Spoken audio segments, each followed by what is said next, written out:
The Dukes of Dice are brought to you by Game Toppers, grand over-the-top finales, and listeners like you. Welcome to the Duchy. It's time for another episode of the Dukes of Dice podcast, a proud member of the Dice Tower Network.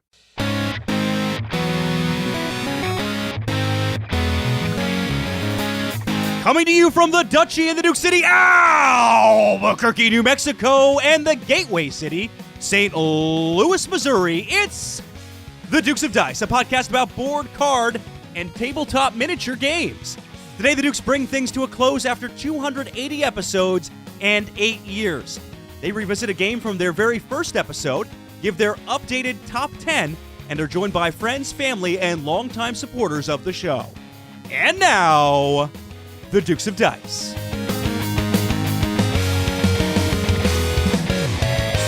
Hey there, everybody. Welcome back to the podcast. This is Sean. And Alex. And you are joining us for the 280th episode of the Dukes of Dice, which also happens to be the final episode of the Dukes of Dice, which we are calling Duke You Later, everybody. That name suggestion is from Alex Pistecki. Yeah, Duke You Later, everybody. It's what I say at the end of every show. And there was a little back and forth whether it should be that or Game On. That was his other suggestion. But yeah, this is it. We're ending it. And a little behind the scenes, Alex, that was also kind of the Name Father's suggestion, his super secret suggestion. So I gave, for reasons that you'll actually get a sense of later, BJ from Board Game Gumbo and Steve O'Rourke, the Name Father, a little bit of an early heads up that the show was coming to an end before we had recorded and released the episode making that announcement. Steve came in with an early suggestion. I have the receipts for this, I swear, of Duke You Later. But when the thread was posted and folks kind of jumped in on there, Alex Pistecki beat him to the punch. So, Alex, you are officially the Name Father for life. Congratulations, you stole it at the end. Oh man. Yeah, no, that's good stuff. That's definitely good stuff. So, just for those that don't know, we get help naming all of our episodes over on our Board Game Geek Guild number 2008. And in fact, for any future episodes, you should go over there and you can help name episodes yourself, because we do a Dukes, what is it? Dukes on Deck? So every time you do it, you write Dukes of Deck, even though it's Dukes on Deck? Yeah, it's Dukes on Deck. I know that. Yeah, but you never write it. I don't know why. Oh, I don't think that's accurate. There may have been one instance of that. 2, possibly 3 at most. I know of 2. But I did those for at least 100 episodes. That's true. Yeah, before I jumped in and did that. Yeah. So that's at best 2%. At best. It's a very recent 2%. I'm just saying. This is the kind of banter. So everyone that's kind of chimed in before we made the decision, after we made the decision, they're like, yeah, I'm there for the banter between Alex and Sean. And here we are talking about percentages and like, I don't know what people are sticking around for. It's awful. It's just awful. Sean, well, I guess we'll talk about this at the very end of this, but any regrets? We made the announcement we're ending. that was an interesting reaction. And wait, any second thoughts? Go ahead. Any second thoughts on ending the show? I thought you meant any regrets about the entirety of the podcast. And I'm like, boy, howdy. Let's do an episode 281. Just to list those. I don't think so. No, I don't think so. I mean, I think I somewhat compared us to going out on top like Seinfeld, even though that was, tongue in cheek. But yeah, I did we talk about, or is this something I might have talked about with some of the local group here? Like, you know what? Maybe we should have ended it like a year ago or 2 years ago. Like there was a bit of coasting. Like yeah.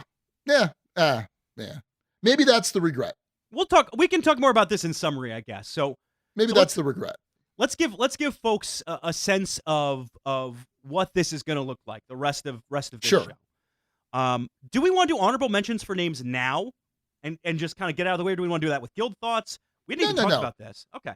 No. We'll do it at the end. We'll do it at the end like normal. We'll do it at the end like usual. Okay. Yeah. Great. We're having a crazy format, but we'll have some semblance of normality for the final episode. It's going to be great. So coming up, you'll hear a small surprise that we'll talk through, a top 10, guild thoughts, and then kind of a final wrap up is the broad format of what we're doing here. Throughout, Sean, we will hear from folks in board game media, designers, other folks who, in addition to the guild, we're kind of doing the guild all at once, but other folks who've been key integral to the show, other honorary dukes, folks very much in that vein. And Sean, as a going away gift, I wanted to start you off right with a celebrity who has meant something to you, maybe not as much to the podcast. So here's the trick. I'm unsure about whether folks can hear this on the show or we'll have to post it on the guild or what. But Sean, I'm going to have you check your email. We're going to take a pause. Just got it. Okay. Oh. Well, yeah. All right. Okay. All right. It's a cameo. We're going to take a pause. And Sean's going to watch a special greeting, which you may hear now, or we may just jump back in. Who is this cameo from? Oh, you know what? I can swear, because if we get kicked off the Dice Tower, like, who cares? I'd still bleep it. Blue skies smiling at me. Nothing but blue skies. Do I see... Sean? Sean, hey. How are you? Please, don't answer me. I can't hear you. I can't see you either, obviously, because this is a video. But hopefully you can see and hear me. I am Brent Spiner. I, of course, played Data on Star Trek The Next Generation. I know what you're thinking right now. I don't look a lot like him with this white hair and this growth on my face. But let me tell you something, Sean. If I was to color my hair right now, if I was to darken it, I think you'd see I have not changed a day since 1987 when we first started doing the show. Yeah, it's crazy. I know. I guess it's some kind of miracle or something. You know, I'm not going to fight it. But anyway, listen, enough about me. I'm so sorry to hear that the Dukes of Dice is coming to an end after 8 years and 280 episodes. Oh my God. How does he know? How does he know that we're ending? Podcast. I must have listened to it 279 times probably. Board games, you know, I don't actually play board games. That's more Will Wheaton. But I've played board games. My wife, for her birthday, insists that I play Scrabble with her. I hate it. I hate games of all kinds, but that's just me because I don't like to lose and I don't like to win. So what's the point, right? Anyway, but I'm so glad you've done the show. Congratulations on a terrific run. By the way, this video is being sent to you by Alex, your co-host, who thinks so highly of you. Obviously, or why would he waste his money on it? Why would he spend his money on this priceless gift? I hope you'll treasure it, Sean. I'm sure you will. What does he say here? He says, my co-host Sean is a huge Star Trek fan, a TNG fan. Thank you so much. We appreciate that. You once came to school dressed as Picard. Oh, that's so interesting because I got Patrick right here. Hey, Patrick, why don't you congratulate Sean on the 280 episodes. Tell him something nice. No. What? No, I Come on. Patrick, please. No, leave me alone. Okay, well, you didn't have to. It gets a little prickly, but anyway, it says you love Data too. Thank you so much. We We actually have that in common, you and I. And it says here, this gift is for the finale to thank you for your hard work. That's from your buddy Alex, your co-host, your co-pilot, your friend. And let me tell you something, man. Nothing but blue skies are coming your way. Congratulations, Sean. You suck, man. You suck. God dang it. That was great. That was great. Well done. Well done. That was good stuff. Wow. Very cool. Now you're going to have to do some extra legal work. I have sent an email to you with Cameo's terms and conditions, which would indicate we can post this on our social media. Uh-huh. But it's unclear to me, not being a lawyer, whether we can use this in the show or not. Okay. Well, I have Shell LLC over Shell LLC. Like we're insulated. So I'm not worried. I am not worried. Well, that was great. Thank you so much. That was really cool. Was that why you were obsessing over which Star Trek The Next Generation character was my favorite? So for context, after we recorded 879.75, just this kind of small talk while someone was looking something else up, Sean had mentioned during SeanCon playing a game with his buddies, a longtime game where they will pick who they are in groups. And so I just asked him, Star Trek The Next Generation, who are each of you? And at the end of that, because I knew who was available on Cameo to book, I asked you a couple of the folks I knew were there. So for instance, Jean-Luc Picard was not an option. That would have been the pick. No. Yeah. But we had a couple that were solid. It was either going to be Data or Riker. Oh, okay. Jonathan Frakes. Yeah, Frakes. I've seen some of his cameos. Yeah. So yeah, there you go. That's how that came about. But I thought if we're gonna have a bunch of celebrities in here, we might as well go out big and wanted to send that along as a small token of thanks for all of the editing and all of the immense amount of work you've done. Well, thank you. Yeah.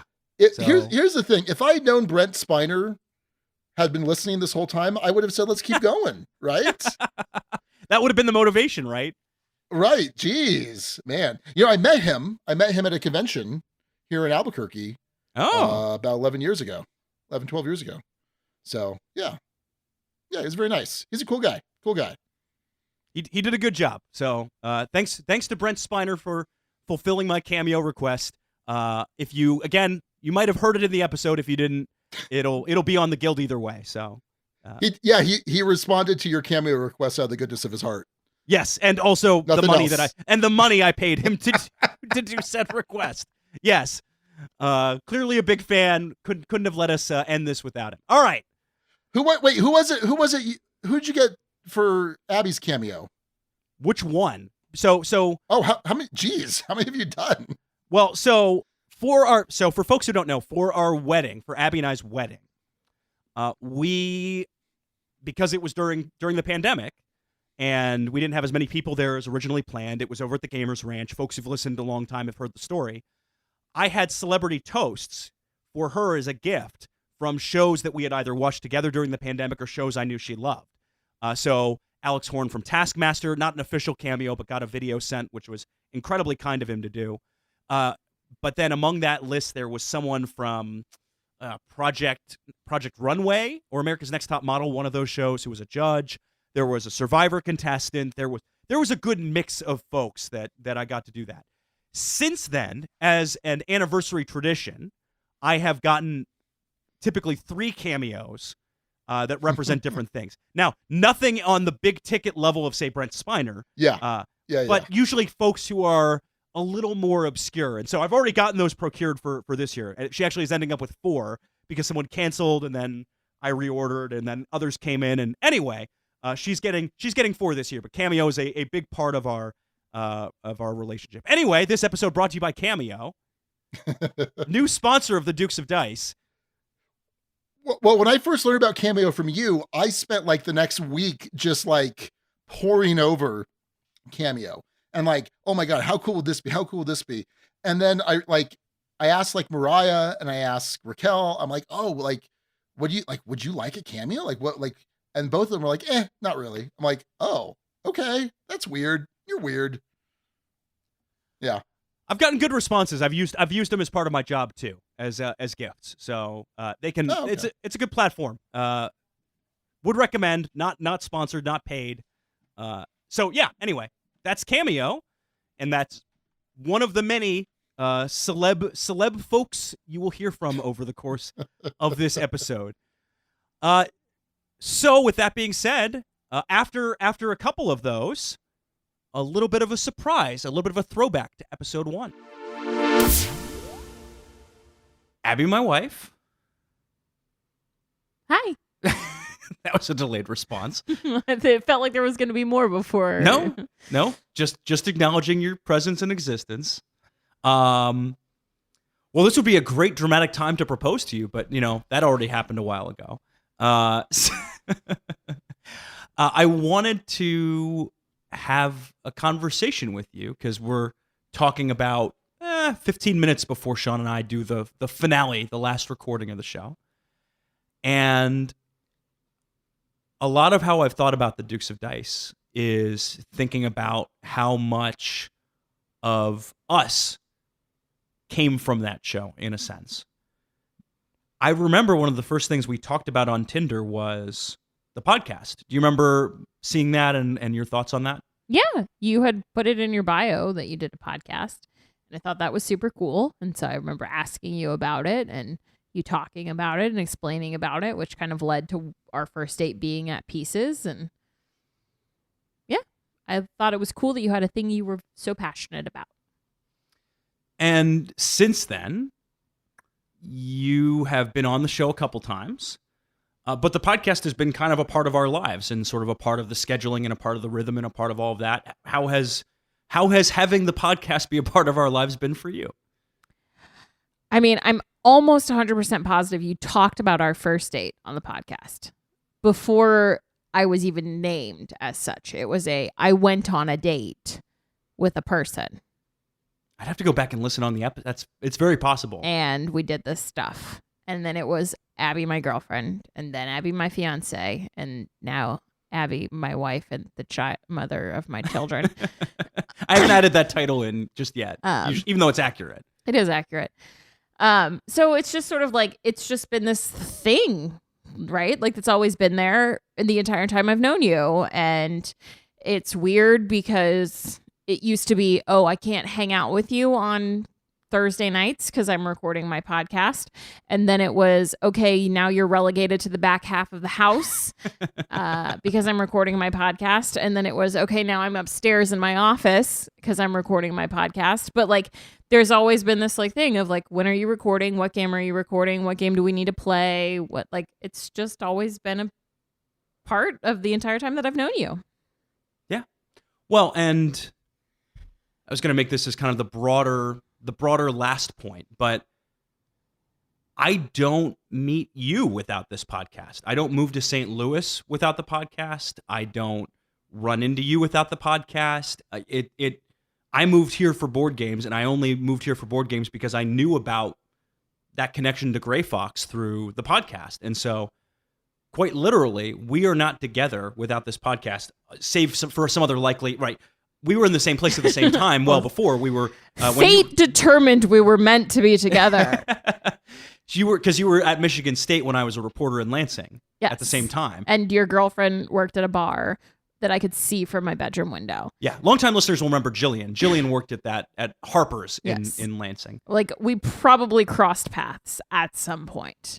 Without knowing it, acknowledging each other, Sure. saying anything. Whatever else. I didn't want to be with this small child boy, newscaster boy. Wow. Sir. Wow. You looked like you were 12.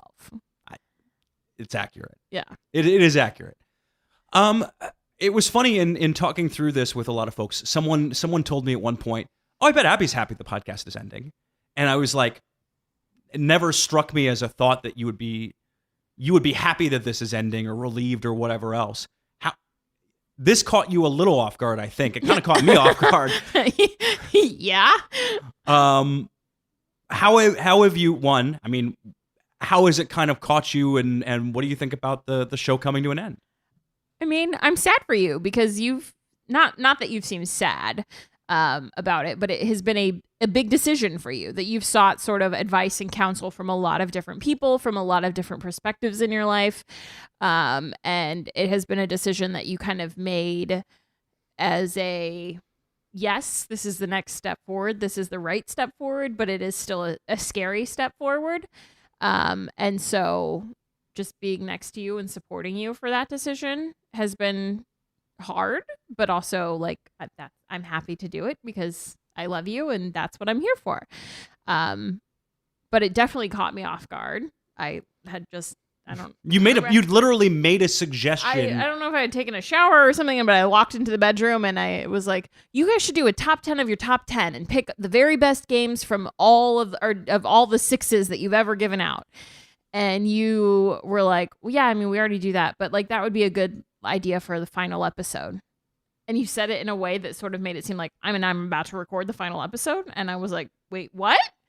And this was before 279.5, before the one where I sort of just talked to Sean and we ultimately this was like an hour before that. Yes. And I didn't know that was where your head was. And so it sort of went from there. And, but no, I mean, look, I also relish my moments where I am alone in the evenings, where I'm relegated to the back half of the house, where I am. You need something to keep me occupied. Yeah, I like that you have things to do that don't involve me because you like socialization more than I do. And so it gives you an outlet for that in a way that I don't have to be there and I don't have to participate. But this also, to me, there's a part of me that is like excited for you because there's a joy in board games. And the podcast has a level of strictness to it that doesn't allow you to find your pure, unadulterated joy in it, right? Like if you found a game a la Rocket League where like you were like, I love this and I'm going to play this literally all the time. You couldn't do that with board games because you were obligated to keep playing new ones, keep trying new ones, always doing something different. And there's only so many hours in the day. So now that it's like, now you can do this hobby for pure pleasure, I'm excited for you for that. But I'm not happy that it's ending. I'm not like, that isn't an emotion that I think I've felt. In you mentioning that, it does strike me that, a lot of what Sean has mentioned is there are some games within the space that he really is excited to dive more into, Warhammer and Magic and other things that I'm less into. And so, I don't know what this frees up going forward, but beyond being grateful that this show led me to you and our wonderful life together and our wonderful little Ruby, I've been grateful for your support through this because it does take up time. It does absolutely take commitment and consistency, and you've been around for a good chunk of that. So thank you for that, and thank you for coming on. I think I always had a ton of fun when you were on the show too. Welcome. Thank you for having me on the show. Thank you to all the nerds for listening and dealing with my weird opinions on things. And I'm happy to be a part of it, and I'm just happy to be in your life and wherever that takes you. And if 10 years from now you and Sean decide, you know what, we both really like this game and we're going to do a weird episode, I'm along for the ride and I'm there for it. I love you. Love you too. Well, my Dookie brothers, this is a sad day for me. It's Aaron from the Boards Lab podcast. It's a sad day on two fronts because, first of all, the wonderful, wonderful Dukes of Dice show that I have loved for so many years is coming to an end, and I am sad that I won't get to listen to your dulcet tones, lovely voices, and somewhat misconstrued opinions as frequently as I would like, and I guess I have to Zoom call with you or something to actually hear those opinions and voices, which seems like a lot more effort than just being able to listen to you while I mow the lawn or do the dishes. So that's really sad for me specifically because I'm so selfish. It's also sad because I tried to get Lindsay to come on here and she refused because she still finds Sean to be her nemesis for him sending me that copy of Castles of Burgundy. And so she will forever hate you. even if we do come to your wedding, she'll probably throw something at you, or I don't really know at this point. She can be pretty vindictive, but I wanted to say that I love you guys. I think that you have been such wonderful brothers to me, podcast brothers, over the years. You've had me on the show, which I still feel horrible about the day-long editing session that you had to do when we were on the first time, and the horrible audio files that we sent you. You can take joy in knowing that experience helped me buy new equipment, so my show got better. So your sacrifice, Sean, was to the benefit of me and all of my listeners, so thank you, I guess.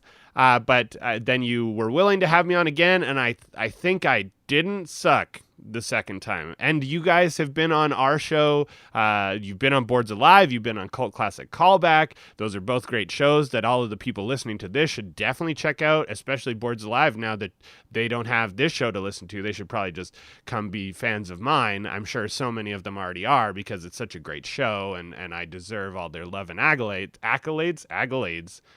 See, this is a great promo for my own show because I can't even speak properly.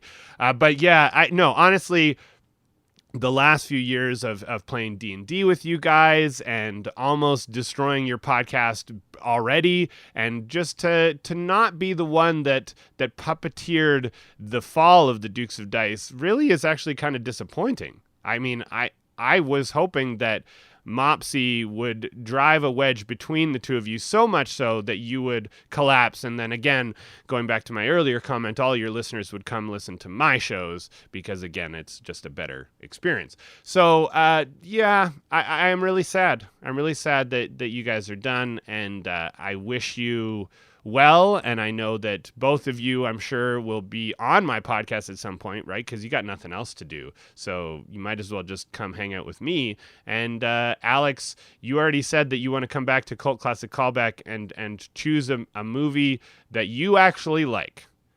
And so I don't want to start that fire again about how you picked Slapshot on a Zoom call, and then when I asked you about it and you're like, no, you chose it, Aaron, because this movie sucks. Yeah, no, it's still your fault. Anyways, that's besides the point. I'm rambling now because that's what I do when I get sad and depressed about the loss of a great show, The Dukes of Dice. It was a wonderful 8 years. And especially those 2 episodes I was on, obviously, because I'm great. So really, in the long run, this whole last minute and a half. No, cut this, Sean. That was stupid. Love you guys. Really, it's such a great show. I can't thank you enough for helping me spend money over the years and helping me figure out what I actually want to play. So it's going to be hard to fill that void. Really love you. Bye. Also, everybody should check out Boards Alive and Cult Classic Callback. Okay, bye. And now we're going to move on to our game court segment. Signature segment. Now, if you couldn't tell, Alex and I kind of appreciate a different weight in games. There's some overlap in games we enjoy, obviously, but there's certainly some where we disagree. So we thought we'd highlight those differences in this game court segment, where we'll take turns defending the merits of a game and having the other person point out those flaws. So here we go with our inaugural game court episode. I'm nervous. Today on trial is Tzolk'in, the Mayan Calendar. The Dukes will discuss the merits and flaws of the game in game court. Defending Tzolk'in is Duke Sean. And now, for the prosecution, here's Duke Alex. Ladies and gentlemen of the board gaming court, I'm just a gamer. Your newfangled games with their gears and their worker placement, they frighten and they confuse me. Tzolk'in frightens and confuses me. It is a confusing game. My opening statement is really simply that. I'm not going to go too much into it because I kind of have to have Sean set the stage a little bit for why he loves this one so much, so I can kind of pick it apart. So, the prosecution, not knowing what it's doing at all, being the non-attorney in this, immediately rests and then prays. Okay, procedurally, you don't want to rest. Oh my goodness. You just want to defer. Oh, okay. I'm deferring my opening statement. I am deferring. You can also my waive opening it. statement. You can also waive it. I'm deferring. But we'll defer it. I'm okay. Well, Sean, way back in episode 1 of the podcast, we were very tied to our identities. I, then as a reporter, you, then and still an attorney. And of course, we had a news segment, which has gone by the wayside over the years, and one that went away even quicker than that. Oh, okay. Yeah. One that went away even quicker than that, though, was Game Court. Yes. And in episode 1, we had a debate over Tzolk'in the Mayan Calendar. Sean, recap for folks, what is this game? And why do you love it so much? And how have you expressed that love? Wow. Can I just point out that first episode was ridiculous? We did a featured review of Istanbul. We did a top 10. We did recent plays. We did a game court, and we did a discussion topic. Did we do news? I think we did news too. Oh yeah, for sure. Oh my God. All right. Yeah, Tzolk'in, the Mayan Calendar, was a very early game in my sort of board game renaissance.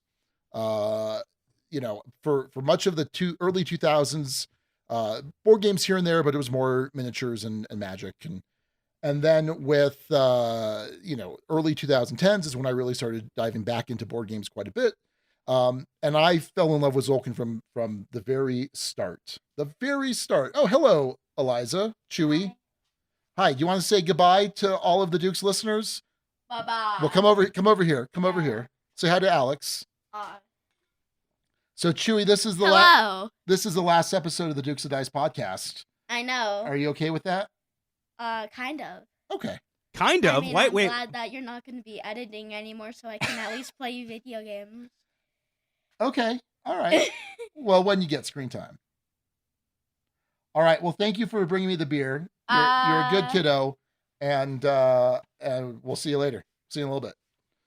Was that a Hufflepuff sweater that she was wearing? That was a Hufflepuff sweater. She's not a Hufflepuff. No, she's not a Hufflepuff. She's not a Hufflepuff. Yeah, she's definitely Slytherin. Anyway, it's a good beer. Anyway, Tzolk'in, the Mayan Calendar, is a worker placement game, but it does something really interesting with the worker placement genre. It has these interlocking gears, and at the end of a round of people either placing or pulling workers, the workers spin, and as they spin, the action that's available for them generally improves. And so essentially, time is a resource, because the longer you're able to let these workers ride the wheels, the more powerful action you're going to get. And so that's pretty interesting. Now, it's a very classic Euro in that you're gathering resources and you're spending resources to build certain things, to get other things, and you're trading and all sorts of stuff. But I fell in love with this game from the get-go. In fact, when we did our initial top 10, it was my number one game of all time. And I think it stayed there at least for the second year, possibly the third year. But I loved this game. I own 2 copies of it. One of them is in a shadow box. So I glued them all to a shadow box, and I actually made sure that the way that I placed the pieces and showed which players had which resources, they were all playing out one of four of the major strategies. And so it was like a very accurate game state. Like, I didn't play out the game or anything, but it was a very accurate game state. And so that's hanging on a wall. And then my other copy is my actual play copy. And a lot of people go so far as to paint their gears. And I did that. It's just a simple stone looking dry brush. I didn't do There's a lot of really colorful paint jobs out there. I just wanted something a little simple. And then everything's upgraded. All of the components are upgraded. I think when the the very first Stonemaier, resource thing came out, I upgraded that. I have these little corn meeple things for the corn resources. It's blinged out to, as much as possible. So I love the game. It declined in my top 10 over the years. At one point, I think it actually, it did fall off the top 10. But doesn't mean it's not a fantastic game. Doesn't mean I don't love it. I do love it. So it's a great game. And it was the subject of our first game court. First and only? No, I think we might have had one other. I'd have to look back. Maybe one other. Maybe one or two others, but it was not a long-lived segment because there wasn't the same level of fire for other games that we talked about. There wasn't the same amount of conflict without manufacturing something, which we didn't want to do. So, Sean, no comment on that. No comment. Sean, at the time, I slammed this game kind of. I listened back to the episode. Yeah. I said, look, from a component standpoint, a home run. From a more thematic than you'd expect for a Euro standpoint, home run. From a, is this game easy to get into and to play and to understand, and do I have fun playing it? F minus, minus, minus, minus. I was not having this game. No. Partly because, and you would even cop to this now, this game has a significant skill gap. If you're a new player to this one versus you, Sean Ramirez, it's not even 90 times out of 10 you will win. I think it's like 100 times out of 100 you will win. Yeah. By the way, if I just said 90 times out of 10, I meant to say out of 100. Right. No, I picked up what you were laying down. So that was very evident because I, in fact, got a play of this in about 2 weeks ago. Did I mention that on the podcast? I don't know if you mentioned it on the podcast, or I think you mentioned it to me off air when we talked about this segment. So apologies if this is a repeat, but basically there was a Dukes of Dice Wednesday night and I showed up and everyone is kind of in games. And then someone's like, hey, we're looking for an extra person for Zolkin. They asked someone else. And this person's like, no, I'm waiting for some people. And I said, oh, Zolkin? Yeah, I might want to play Zolkin. I'll play Zolkin. So it was two people that had played maybe once or twice, another brand new player. And I'm like, oh, this is a great game. One of my favorites. And they're like, oh, okay. Well, do you want to teach it? Since, it sounds like you've got a lot more experience with it. I'm like, yeah, sure. So that's the crazy thing too, right? Like how many more complex games, above lightweight, medium or medium heavy, whatever. How many of those do you think, Alex, that you could teach 99% from memory without having to reference the rule book? Oh, man. Not many, right? No, probably none. Probably none? I mean, do you count Baseball Highlights 2045 first mention, but not last mention? No, not quite. Not quite. Okay. But like a Castles of Burgundy, could you teach that cold? Pretty close. I think there's some small clarifications I need, but I think pretty close. Okay. Yeah. So for the most part, a handful. That's definitely one of them. And so I proceeded to teach the new player the game, and then we played. We played the game, Alex, and oh man, what was great was they kept telling me like, you don't have enough corn. You're going to need to feed your workers. I'm like, yeah, I know. And then they kept seeing me like fall back in points as I failed to feed workers. And they're like, wow, I guess you don't care about feeding your workers. Kind of important. I'm like, I'm fine. I got this.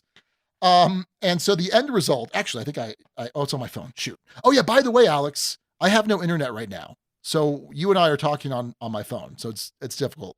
But anyway, it was like 45, 47, 48. They were all very tight. And then I was at 94, which is actually not a great score. When I was playing it regularly, I should at least be breaking 100, usually like 110 to 120, but whatever.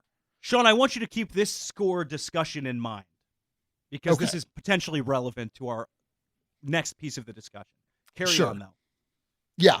And so after the first half of the game was over and they saw that I was building this incredible engine, For anyone that knows, I was playing the big building strategy, which is, I think, one of the harder strategies, but probably the most powerful of the four main strategies. Once you've got it down, and again, I was a little rusty, but I obviously I did well. And so they would take their turn, a little thing happens here or there, and then it would be my turn, and it was just, combo piece into just, crazy turns. I love the game. I do understand that skill gap is a problem. And very often you're not going to play with, a bunch, like 4 people. By the way, this is one of the few Euro games I prefer at 4 instead of 3. So, but I love it. I think it's great. In some ways it's sort of, I could see that being frustrating, right? Like, that's just such a huge difference in skill level and points, like huge, just monstrous. So I don't know, but it's great. It's a great game and I still love it. So Sean, in preparation for this, the final episode of the Dukes of Dice, I had not played this game since we talked about that in episode 1. I think I might have played it once or twice prior to us recording episode 1. Had not talked about or played it since. Luckily for me, I was able to get the name father, Steve O'Rourke, and BJ from Board Game Gumbo to play a game with me on Board Game Arena. Played through a whole game of Tzolk'in the Mayan Calendar. And Sean, I got to tell you, one, if you've played much heavier games in the interval, and I have played heavier games than Tzolk'in in the interval, at the time, that was easily the heaviest game I had played. Probably, yeah. Easily. And I have played heavier games. I've played some Schwatter games. I've played an 18XX game, as we discussed not terribly long ago. My gaming tastes have gotten heavier, which, by the way, Abby's have gotten heavier. Like, that's just sort of the evolution you can have in the hobby as your brain adjusts to different levels of games. Doesn't mean your preference might be in different areas, but you're certainly able to better handle different weights of games and unpack and plan and do better at them. Because part of the issue with this game, Sean, not issue, but the secret to it is you have to be an excellent planner. Yes. Because you are either on a turn deploying workers or pulling them back. And if they go too far, you're hosed. If you do it at a time where you can't play enough workers, you didn't have the corn to do it, you're hosed. If someone beats you to a spot, you're hosed. Like, there's any number of things that can happen that can throw things off. And even without you you have to plan several turns in advance in some cases. Yes. So, with that, Sean, this game is a little more enjoyable when you're playing it with 3 players who have not played it before, or at least not in a while. So the 3 of us, on relatively even footing, went on to Board Game Arena and played this out. And Sean, I'm happy to report a couple of things. One, my brain better gets this game. Cool. I still wouldn't. It's not making my top 10, right? No. It's moved. Of course not. It's moved from what would have been a 2 at the start of this show to a solid 4. Oh wow! All right, that's good. I think that's great. It's a good game. I enjoy it. It doesn't fit perfectly what I like in games. Sean, I will admit though, as I have at times, sometimes winning helps, and I did in fact win this game. Oh yeah, I know. Yeah, I know. But Sean, remind me again, what is a good score? Like, what is a score you're shooting for? I'm looking to break 100, somewhere between 100 and 120, without the expansion. BJ from Board Game Gumbo ended up with 34 points. Yep. Steve O'Rourke ended up with 39 points. And I ran away with this one at 58. Ooh, nice. That's a respectable score. Don't patronize me. No, that's good. No, that's good. That's a really good score. Like, because you're right. You're absolutely right. There is a huge skill gap in this game. Huge. So that's a very solid score. And I would still lose by 40 under a typical Sean Ramirez score. Yeah, sure.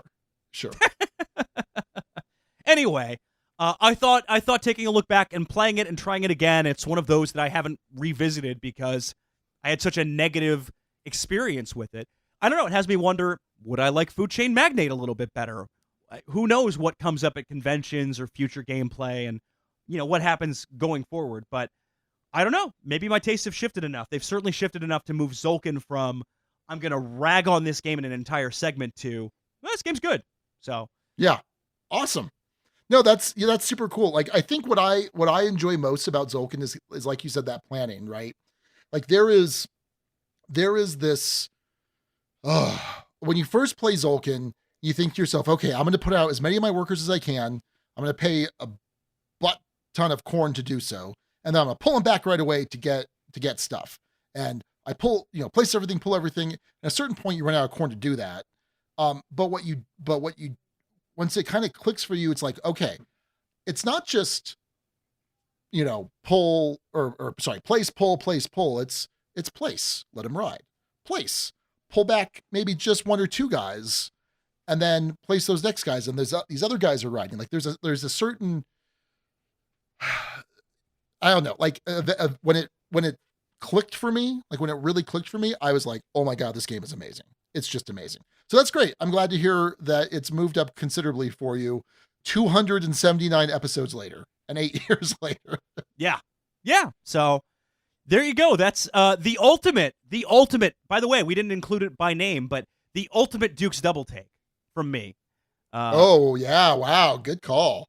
Goes from a 2 to a 4 on the Ducal scale. We didn't even have, by the way, would not have gotten a 2 at the time because we didn't have that scale in place at the time of episode 1. Yeah, well, we were doing the 10-point scale. So what does it go from on a 10-point scale? Oh boy, we didn't see. The problem is we didn't rate it on a 10-point scale at the time either, because we were just arguing about the game. We didn't actually review it. I don't know. So for my double take, then it goes from it stays a 6. It's been a 6 on the 10-point scale though. I think it would have gone from a 10 to a 9.5. Okay. All right. Adjusts down just a little bit. Yeah. All right. Well, that's going to do it for Game Court / a Duke's double take. Game Court Appeal. Right. Game Court of Appeals. And when we come back in 8 more years with some sort of an update down the road, we'll have the Game Supreme Court take a look at this. The Game Supreme Court. Yeah. Game Appeals Court. Dang it. Game Appeals Court. All right. After the break, our final top 10. This is Mike Fitzgerald recording my final goodbye to Sean and Alex as far as being the Dukes of Dice for their finale. I first heard from the Dukes of Dice when Alex Goldsmith got in touch with me about the success of Baseball Highlights 2045, how he loved the game and he noticed fans really responding to it. And I agreed. It surprised me, the depth of that game and how it's still going very well, like 7 years after its publication. So we chatted, and he invited me to be on the Dukes of Dice with he and Sean Ramirez. I said, oh, this sounds like fun. So I love doing that show. I bonded with those two guys right away, and we became very good friends and would meet each other at conventions. I flew to Albuquerque and did a Baseball Highlights tournament, and Alex came up to visit me on the way to St. Louis, which he is there living now. And I introduced the game of tie-nye to both Alex and Sean.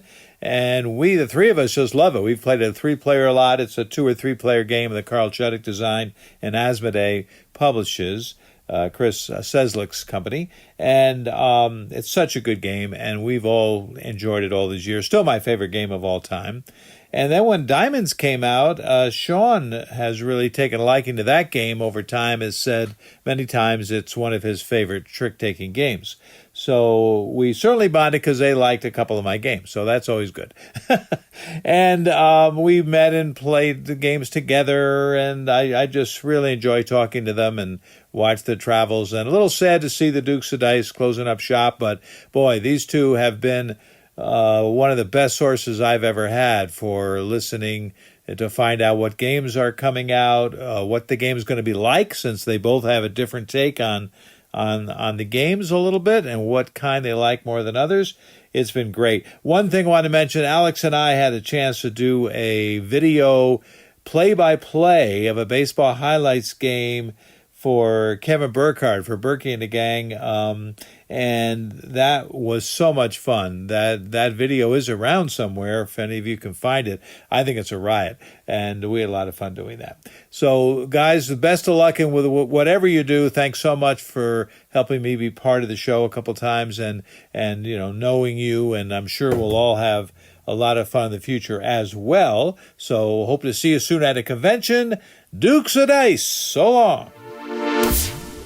Well, this is Berkey from Game Toppers and Board Game Theater fame. Of course, very famous person. Unlike yourselves, who are now going to be much more famous in the near future, because I want to congratulate you on your new endeavor. That the fact that Sean Ramirez has been in Star Wars movies and has done many cameos in 2 of the worst movies ever made. However, he's done a good job for his role in them. And now the fact that he's moving on to his new role of Better Call Saul in Albuquerque, New Mexico, where he lives and is an attorney.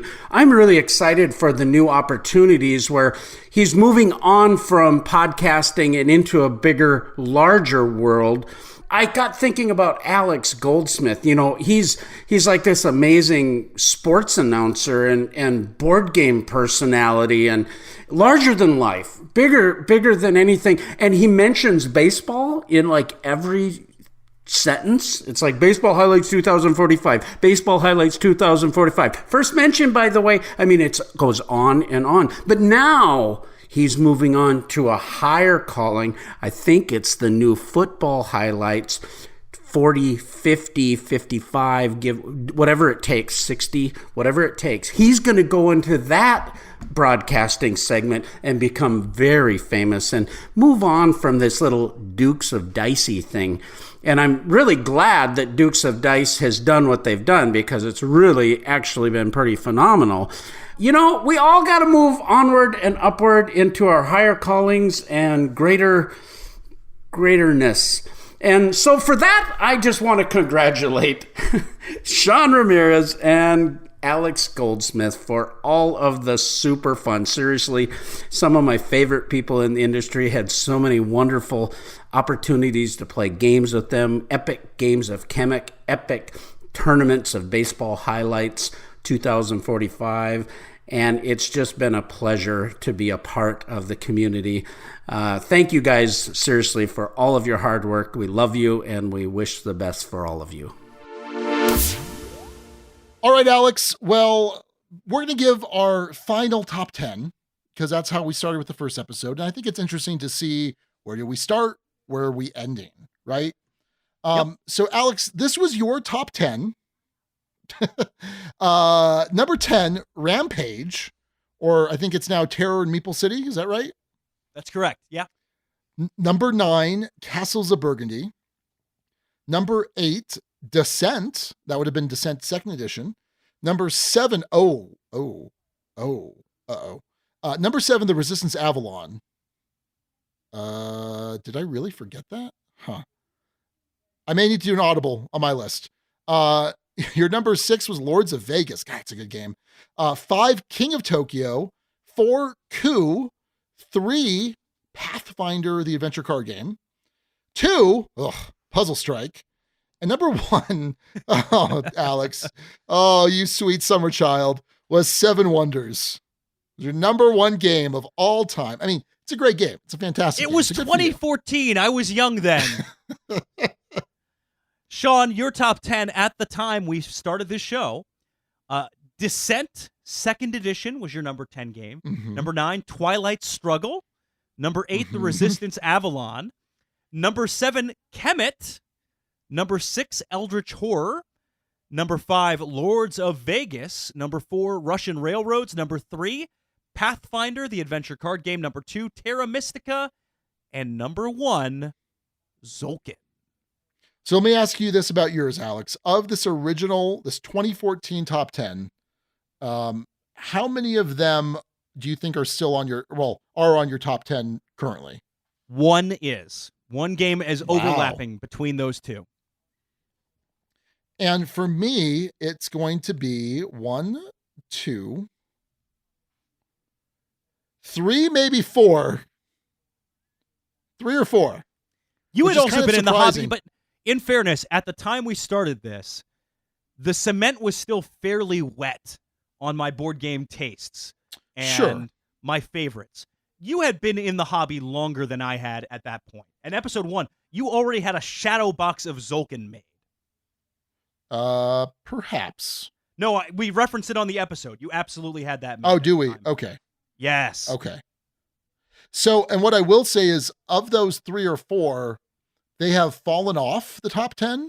At least the majority of them have fallen off the top 10 and may or may not. Well, no, they have. They have wound back up on it. Okay. Oh boy. Yeah. Yep. Yeah, I'm gonna make that change. Okay.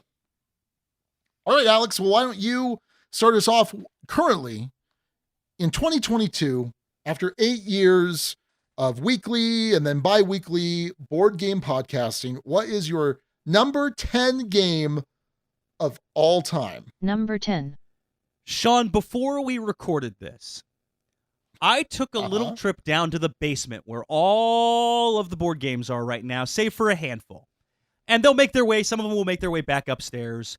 So at some point when the basement isn't flooding repeatedly, we will make adjustments and there'll be a nice gaming area set up down there. That's not the case now, but there are games on KLAX shelves. And this is one that I'm glad I did this because this would not have made the list, but it absolutely should have. This is a game that was not on the original top 10 of all time, but I think has made an appearance at some point, and if it hasn't, it absolutely should have. Sean, this is a game I have rediscovered lately, and it absolutely still holds up, and it's also the source of one of the biggest board game tragedies I'm aware of. Sean, do you know the game I'm referring to? Oh. Sean, this is a Boxcars award-winning game. Oh, Elysium? It's Elysium. What was the tragedy? Oh, yeah, the tragedy. So Elysium, for folks who don't know, is a game where it's an open style draft, which at the time I've played it was revolutionary. Rochester draft. Thank you very much. It was revolutionary because of the love of Seven Wonders and some of the other things. You have different families of the gods that you will put in that have different powers. The powers will activate when they're in the upper part. I don't remember what that's called offhand, but then when they move down into the Elysium, they'll score. So you have to have effects live until you need to transfer cards down. You need to draft both cards, 3 cards around, and a turn order around. Sean, this is a game we played together when you were in St. Louis. It's a game that I have played in, and it has resurfaced from time to time. It is a stellar game, and it had a fully done expansion ready to go that never saw the light of day. So painful. So painful. So officially new to this list compared to the last time we did a top 10, but well worthy of it. Sean, the game it bumped out at the last second, by the way, was Crokinole. Crokinole would have made that 10 spot on my list, just because I am addicted to that game anytime I'm around a table and I need to get a table, but that's neither here nor there. My number 10 of all time is Elysium. Sean, what about you? Still a 6 for me, by the way. Hands down. Love it. Love it, love it, love it. Yeah, so, all right, my 10 was Le Havre. One of my favorite Uwe Rosenberg game. Super mean, super punishing, but it's off. I had to kick it off. And so now I'm trying to figure out what is actually my number 10. So let's say, gun to my head, I can't play one of these 2 games ever again. Which one can I not play again? Oh, yeah. All right. So, okay. Interesting. All right. So my actual number 10 is Zolkin, the Mayan Calendar. Hey, you made it back, Zolkin. Wow. Good job, Zolkin.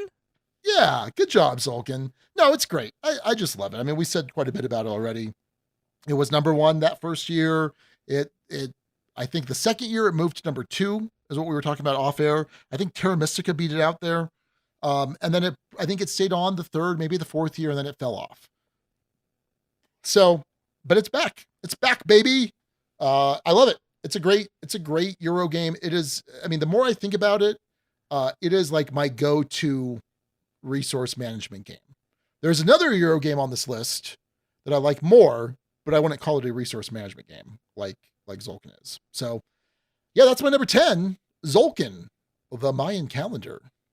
Number 9. All right. So my number 9, which I was debating about. Hold on. Let me think. Nope. Okay. We're gonna do another now, wait, audible. This is some serious Alex behavior right here. Yeah. Showing up unprepared, no set list in front of him. No, changing it's things set. up on the fly. It's set, but then I'm like, God, if I could only play one of these two games for the rest of my life, which one would it be?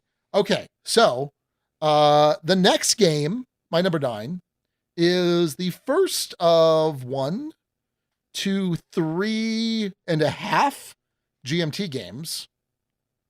You have a guess, Alex? Absolutely not. Well, it's the first time this has made it onto any of the top 10 lists, which I think makes sense because our last top 10, what did we say, was 2019? Yeah, 2019, 3 years ago. Yeah. So this came out, I think, after 2019. Is it Space Corp? It's Space Corp. Oh, baby, Space Corp. So Space Corp is a GMT game where you are some sort of space exploration company. It's played out over 3 eras.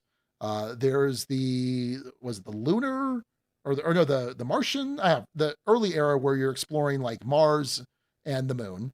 And then there's the Planeteers era where you're exploring the solar system. And then there's the Starfarers era where you're exploring like the 15 light years radius of Earth. And what's cool is the game builds on itself. So you need a basic understanding in the first age, and then the second age, it adds rules to it. And it's fantastic. It's just such a great game. I love it so much. We've never officially reviewed it, but I've always said it's a 6. And it's a 6 that actually winds up on my top 10. I think you would enjoy it. But when you saw us playing it at SeanCon, or, not the whole thing, but you saw bits and pieces, any interest on your part? I mean, a little bit. I tend to like space as a theme. And there seem to be some interesting mechanics going on. Again, disappointed at the lack of jurisprudence, but sure, absolutely, yeah. I'd give it a try. I don't think it would end up as a 6 for me, but I'd give it a try. No. I think you'd enjoy it well enough. I don't think it would make it on your top 10 by any stretch of the imagination. But yeah, I love it. I mean, that's one of the things that I was kind of talking about with some of the local crew. Like Rory was like, "Oh, Sean, you got to try this game. You got to try this game." I'm like, "Yeah, no, I just kind of want to play some games that I know I love. Like, I don't have to keep doing, trying to get stuff for recent plays and review games. Like, let's just play games that we know we all love. Like, what a crazy concept that is. Crazy." So anyway, that's my number 9. There's Space Corp. That theme you mentioned comes up later in a discussion that I had with Abby. Anyway, number 9, Sean, is a little bit of a cheat because it's not a single game, but a series of games. This is the Exit series of games. How dare you do that? That's unacceptable. Go on. I think you're hinting that you're going to do this in some form. I think I know and in fact, I know what you're going to do it on. I'm sure you do. I think I know when you're going to. I'm sure you do. I'm sure you do. And by the way, I think your use of it is fine. I hope mine is as well. I did it 3 years ago as well. It is. Yeah. Yeah. This is the Exit series of games. This is the Kennerspiel winner from a few years back. And they've published game after game after game. These are escape room in a box games. They are not reusable. You use them once, you're done. And it uses the game boxes in such unique, interesting ways. The boxes, the rule books, every part of that is in play.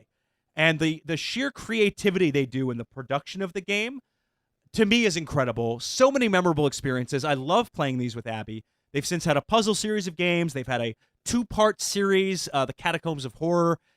Every time there's a new one of these, it's an instant buy for Abby and I. I love experiences. You'll hear this referenced even further up the list, but for me, it's an easy entrant on the top 10. The Exit Game series, phenomenal designs, phenomenal experiences. Not every one of them is perfect, but all of them bring something new to a new little twist on the formula. And for that, I appreciate it. So that's my number 9, the Exit Game series. And that's something that Chewy's really been enjoying. We've been enjoying doing them together. Yeah. And I think probably the worst feeling in the world is when you have to go to like the second or the third hint card. Oh, it's the worst. Yeah. And you're just like, oh, you're so stupid. Why didn't you think of that? Yeah. Good stuff. Good stuff. Every now and then it's also well, who would think of that? Is sort of the response and reaction to it. But more often than not, it's oh, yeah, that was gettable and I didn't get it. Oh well. I had to take the square root of the number of hats? That doesn't make any sense. I mean, there's a root there and a square, but, well, anyway. Number 8. My number 8, Sean, is the only overlap between the first ever list we did and this list. Do you know the game? It's ooh. Is it? No, it can't be Lords of Vegas because you haven't played Lords of Vegas recently.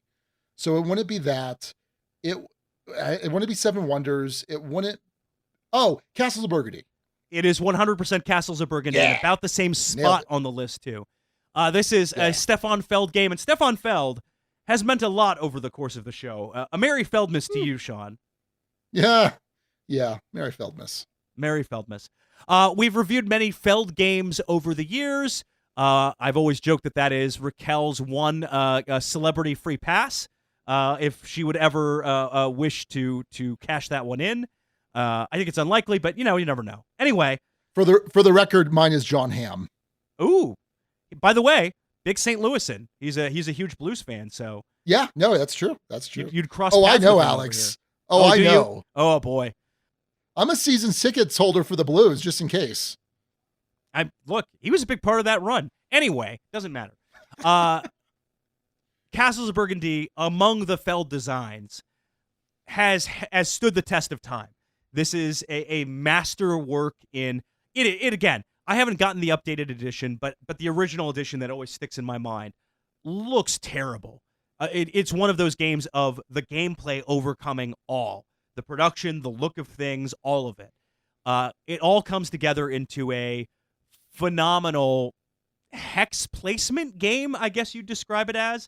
I don't know what you describe it mechanically as. Action selection, kind of. Anyway, it's neither here nor there. It's a brilliant game, a brilliant experience. If you have not tried it, you are missing out. It's an excellent game. Again, has stood the test of time. Can't say enough good things about it. It remains on my list for that very reason. The Castles of Burgundy, my number 8 of all time. Guess what, Alex? After some movements, after moving things around, it's also my number 8. Oh, the Castles of Burgundy? The Castles of Burgundy, yeah. It's my number 8, yeah. So I own the original edition, and I actually got it in a math trade, and I think I've told this story several times on the podcast. I remember coming home from work early in the afternoon, and I'm like, oh, let me just read the rule book real quick. And then I said, oh, okay, that was pretty simple. Let me play like a 2-player solo game. And man, my mind was blown. I was just like, this is so good. This is so amazing. I can't wait to teach Raquel. I think she's going to love it. And is it her favorite Feld? I think she likes Trajan better. But it's up there. Like probably her number 2 game easily. Yeah, it's such an amazing game. It is so good. I do have the anniversary edition that came out, which we played that once. I did not back any of the Awaken Realms version. I can't justify that. Like, I'm not paying $7,000 for a Euro game. Like, it's just not happening. So yeah. But no, it's fantastic. It's a fantastic game. It gets played. I mean, I think of the Euro. Well, I was gonna say of the Euro game. Yeah, it probably gets played most consistently of any of the Euro games that would be in my top 20. So that's both of our number 8s. Castles of Burgundy. Number 7. All right. My number 7, Alex, after forgetting about it and trying to decide where it belonged on the list, I think this is where it stops. I think its climb has stopped. I look at this in the next game and nope, yeah. So my number 7 is the Resistance Avalon. And I'm just like, really? I forgot about this altogether. And I think, man, it fell off my list. Yeah, in 2019, it wasn't on the list. And I don't know how that happened. Maybe, that's not true. I do know how that happened because in our normal gaming group, that's not something like social deduction games are not something that a lot of our group enjoys. But it is something that's happened in Sean Cons.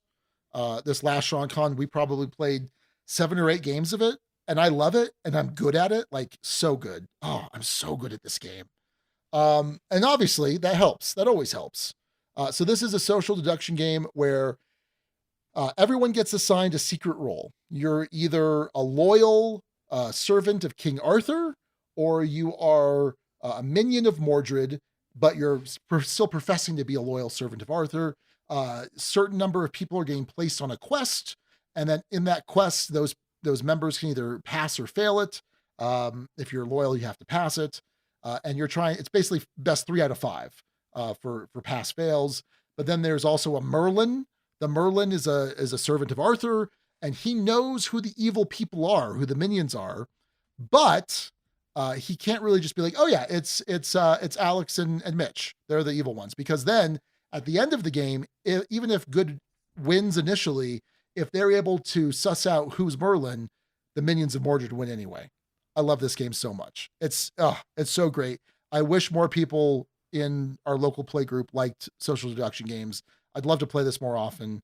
I mean, there was a point early on in our board gaming pre-Empire where usually there would be several board games, and then we'd cap the night off with 2 or 3 games of the Resistance. By the way, the regular Resistance, which is more of like a dystopian sci-fi theme, very cool. And there are expansions that bring it up to the Avalon level in terms of the different roles and things like that. But for me, it's the Resistance Avalon. I love it. It's a fantastic game. Can't say enough good things about it. So that's my number 7, a forgotten game. I can't believe I forgot it. Glad we mentioned it when we read your list. So you're welcome. Saving your butt as usual. Oh. All right. My number 7 is down a few spots from the last time we did this list. Still very much on the list, but down a few spots. 5 spots in particular. Oh, 5 spots. This was number 2? Spots.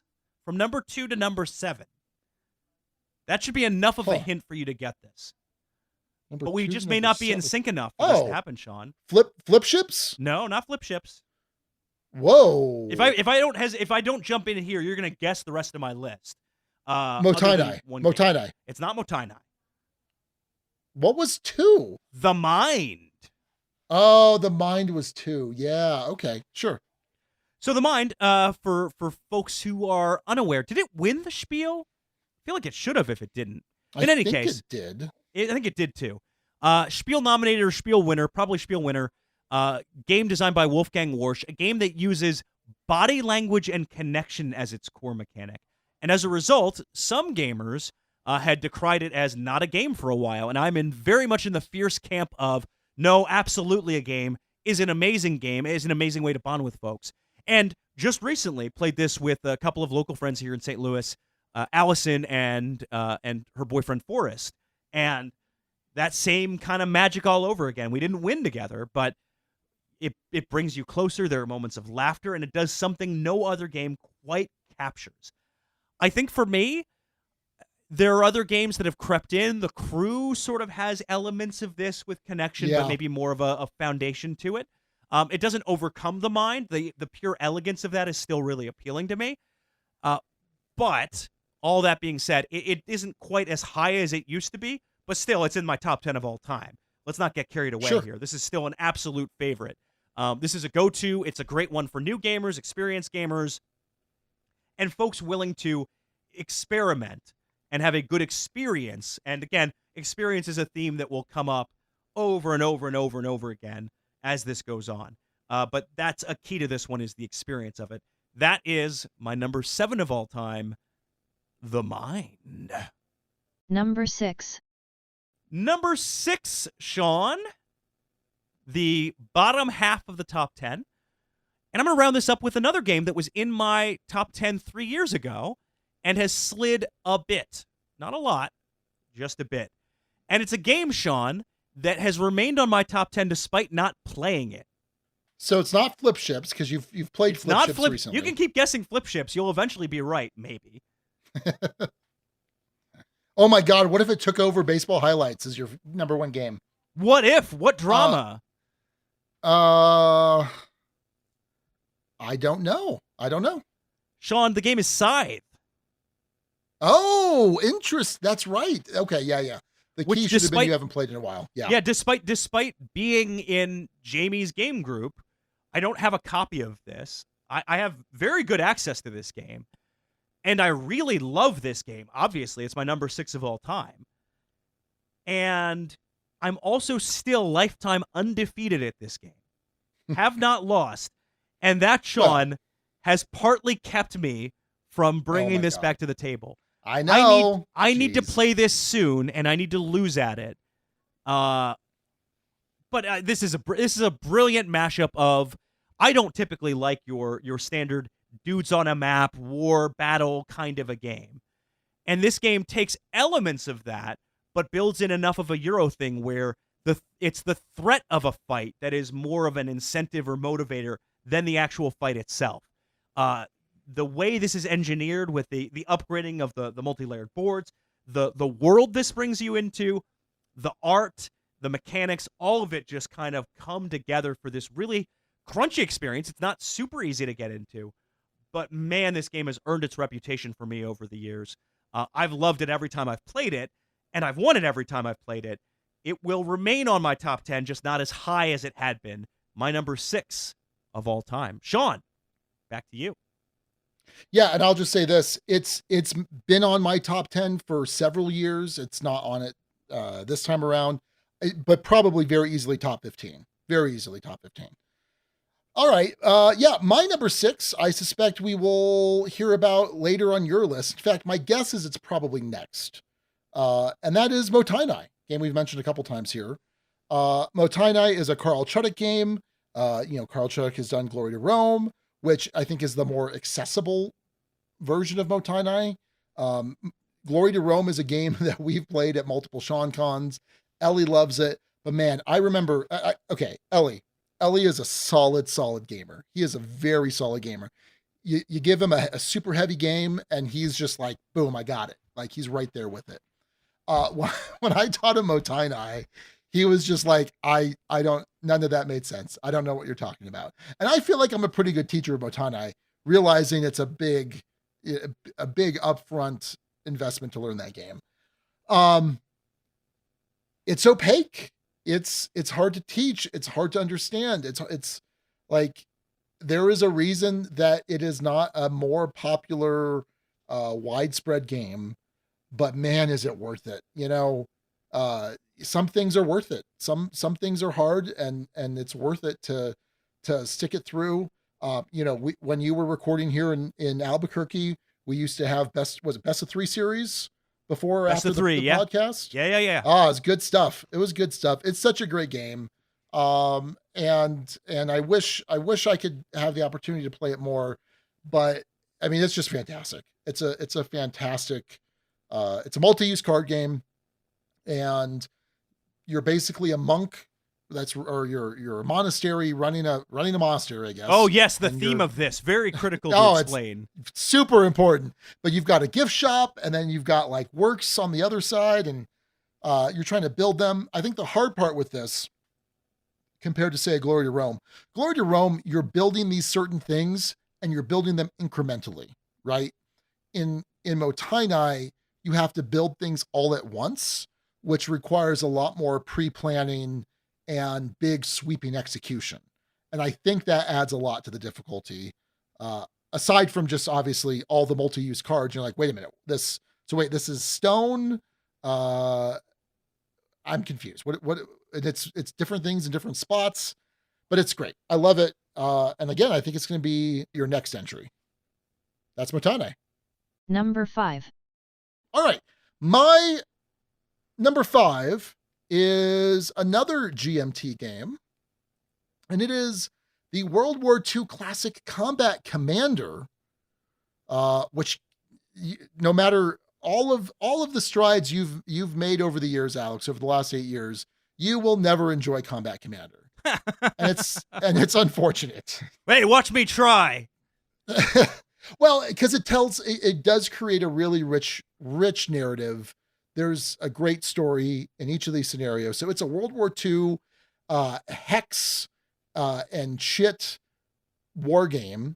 It's a kind of a squad level war game. So you're basically, it's not a big operational or strategic level war game. You're playing on a particular field with you got a forest over here and a bunch of French buildings over here, and then there's a hill over here, and you've got your infantry squads, and you've got certain heavy weapons. And it's, so in the initial box, it's the Germans, the Russians, and the Americans, and then there's the Mediterranean expansion, there's the Pacific expansion, and then there's a bunch of mini expansions for it too.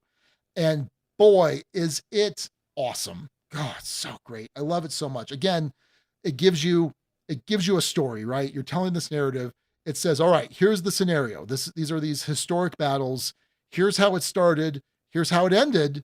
But what are you going to do different? And it's a lot of fun. Like, did you watch Band of Brothers, Alex, on HBO Never. years ago? No, I've never seen it. No. Oh, Band of Brothers is so great. It's a lot of fun. You would like it. I mean, it's not a lot of fun. It's terrible and horrible, and it's war, but still. Yeah, and this game is like, it is so hard to do anything. And I think that would be really frustrating to you. Because the whole idea of war, of World War II era stuff is that everyone's dug in, right? Everyone's like in a little foxhole or a trench or whatever. And it's hard fought to actually achieve any successful shots or kills or anything like that. And this simulates it really well. There's a lot of hand management here because it's basically it's a card-driven game. You spend certain cards to take certain actions. There's a move and there's advance and there's shoot. But then you could also spend other cards as bonuses. It's multi-use cards, which is something that I love. And so you have to sort of craft your hand to create these big turns, right? There's a lot of just sort of waiting around, a lot of filtering cards through your hand. And I could see where that would be like annoying for someone like you. Like you wouldn't like that aspect of it at all. But then when you're like, cool, I have crafted the perfect hand, and my opponent has taken this just little overstep that's exposed them. Now I can pounce. Now I can strike, and it's fantastic. I own all of the major expansions for it. I own, I think, 5 of the mini expansions, and I'm always on the hunt for the others. It's such a great game. It's been a while since I've played it. My main partner for it was Rory. My dream of dreams is that eventually Chewy will play this with me. We'll see. I think it's likely. I would be over the moon if she was like, at a certain point, she's just like, all right, yeah, let's do all of the Combat Commander scenarios. Like, again, not pushing her, don't want to like force her to do something she doesn't want to do. May never happen. If it did, oh my God, that would be amazing. 50th birthday present, Sean. Oh, geez. Yikes. Okay. Yeah. So anyway, that is my number 5, the Combat Commander. Number 5 for me, Sean, is not Matane. Okay. It was a good called shot. And to be clear, I did not move things around to spite you. It just wasn't there. I don't know about that. Yeah. But number 5 for me is a game, and I'll give you the hint again, Sean, that is near and dear to my heart. Mm-hmm. Do you know this game? It's not Fog of Love. And it's not Flip Ships. It's not Flip Ships. So it's going to be baseball highlights. Maybe Flip Ships isn't on here at all, Sean. I would be shocked. But wait, near and dear to your heart. Near and dear to your heart. You might say this game was part of a successful romance. What? Sean, what? This game is Patchwork. Oh, Patchwork. Yes. Okay. And the reason I Good, say yeah, all that's of good this stuff. is, aside from already loving this game, Yeah. this is a game that was the first game Abby and I ever played together. We played it together Yeah. at Pieces, board game bar and cafe here in St. Louis. And we played that. We played Codenames Duet. And that was date number 1 right there, gaming-wise. But the first game we ever played together was Patchwork. We still love to break it out from time to time.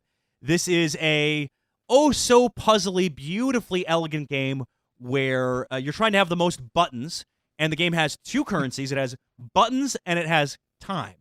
And so it takes the whole thing of turns and flips it on its head. I think it's the first game I ever played where you would take multiple turns in a row. I know there are other starter games. What am I thinking of, Sean? The sort of Japanese resort game, Tokaido. Tokaido, also like Glenmore. Sure. But this is the first one. Exactly. This is the first game in that style where someone might have literally 3 or 4 turns in a row before it's your turn, because of just how you spend time and use time. You're trying to build out a board. The better you can fill out the board and increase your button economy, the better you're going to do. A brilliant, brilliant design by Uwe Rosenberg. Sean, I would say there's one of his other ones, Uwe's games, that I think would have a legitimate shot at the top 10. It's a recent play. I've only played it once. Fields of Arla. Hello again. Oh my goodness. Chewy, Yes, what are you Fields of doing Arla. interrupting us? I was actually arguing with myself whether Le Havre or Fields of Arla was going to be the Uwe that I included, although now it's number 11. We're not streaming. Okay. I love you. Give me hugs. Do you need another beer? No, because we're going to take a potty break after our top 10, and then I'll go get it then. But thank you for the offer. Okay, I'm playing something. It's on Nintendo 64. Okay. It's not on. Get out of here. I love you. Get out of here. Get out of here. You're bothering me. Anyway, Fields of Arla, Alex. Or not You were Fields saying. of no, maybe not Fields of Arla, because I haven't played that. Oh. What am I thinking? It's another one. It's a Viking one. Oh, Feast for Odin. Feast for Odin. Which I'm not a fan of. Oh, I like that I'm game not a a fan of it. ton. Yeah, that game was great. Yeah. Anyway, but regardless, I haven't played it enough to justify a spot. I have played Patchwork a ton to justify a spot. Yes. It's a top 5 of all time for me. Incredibly elegant, fun to play, still holds up. Patchwork, my number 5 of all time. Number 4. Sean, you're gonna flip out for my number 4 because finally it's Flip Ships. The game about Flip Ships. Sean, it's Flip Ships, the game about ships and flipping them. And this one has a tie into my board game story because I had not yet been hired at Gray Fox, but I had left Santa Fe. I had basically packed up some of my stuff, hopped in a car, flew out to see my then girlfriend Melody, flew back, got my car, drove to Gen Con. I had already interviewed for the Gray Fox job, but had not been accepted for it yet, and was there working the show for Renegade.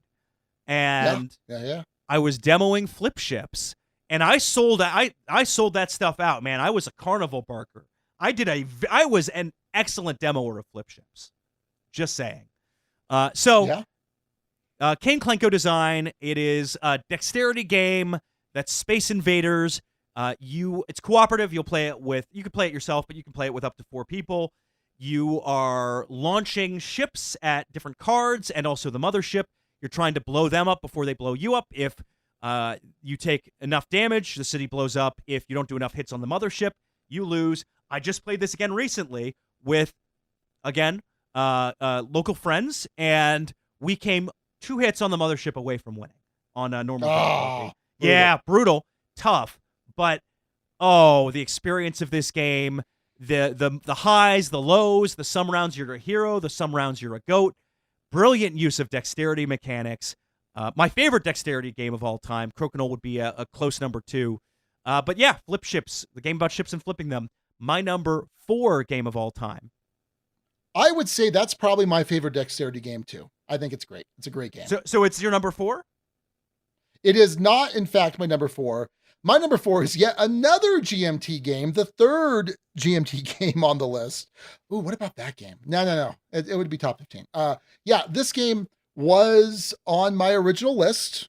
It fell off fairly early, and then it came back the last couple of years we did top 10s. Any guesses, Alex? Twilight Struggle's in my brain. Is it Twilight Struggle? Yes, sir. You got it. 2 points for Team Alex. For Team Hufflepuff.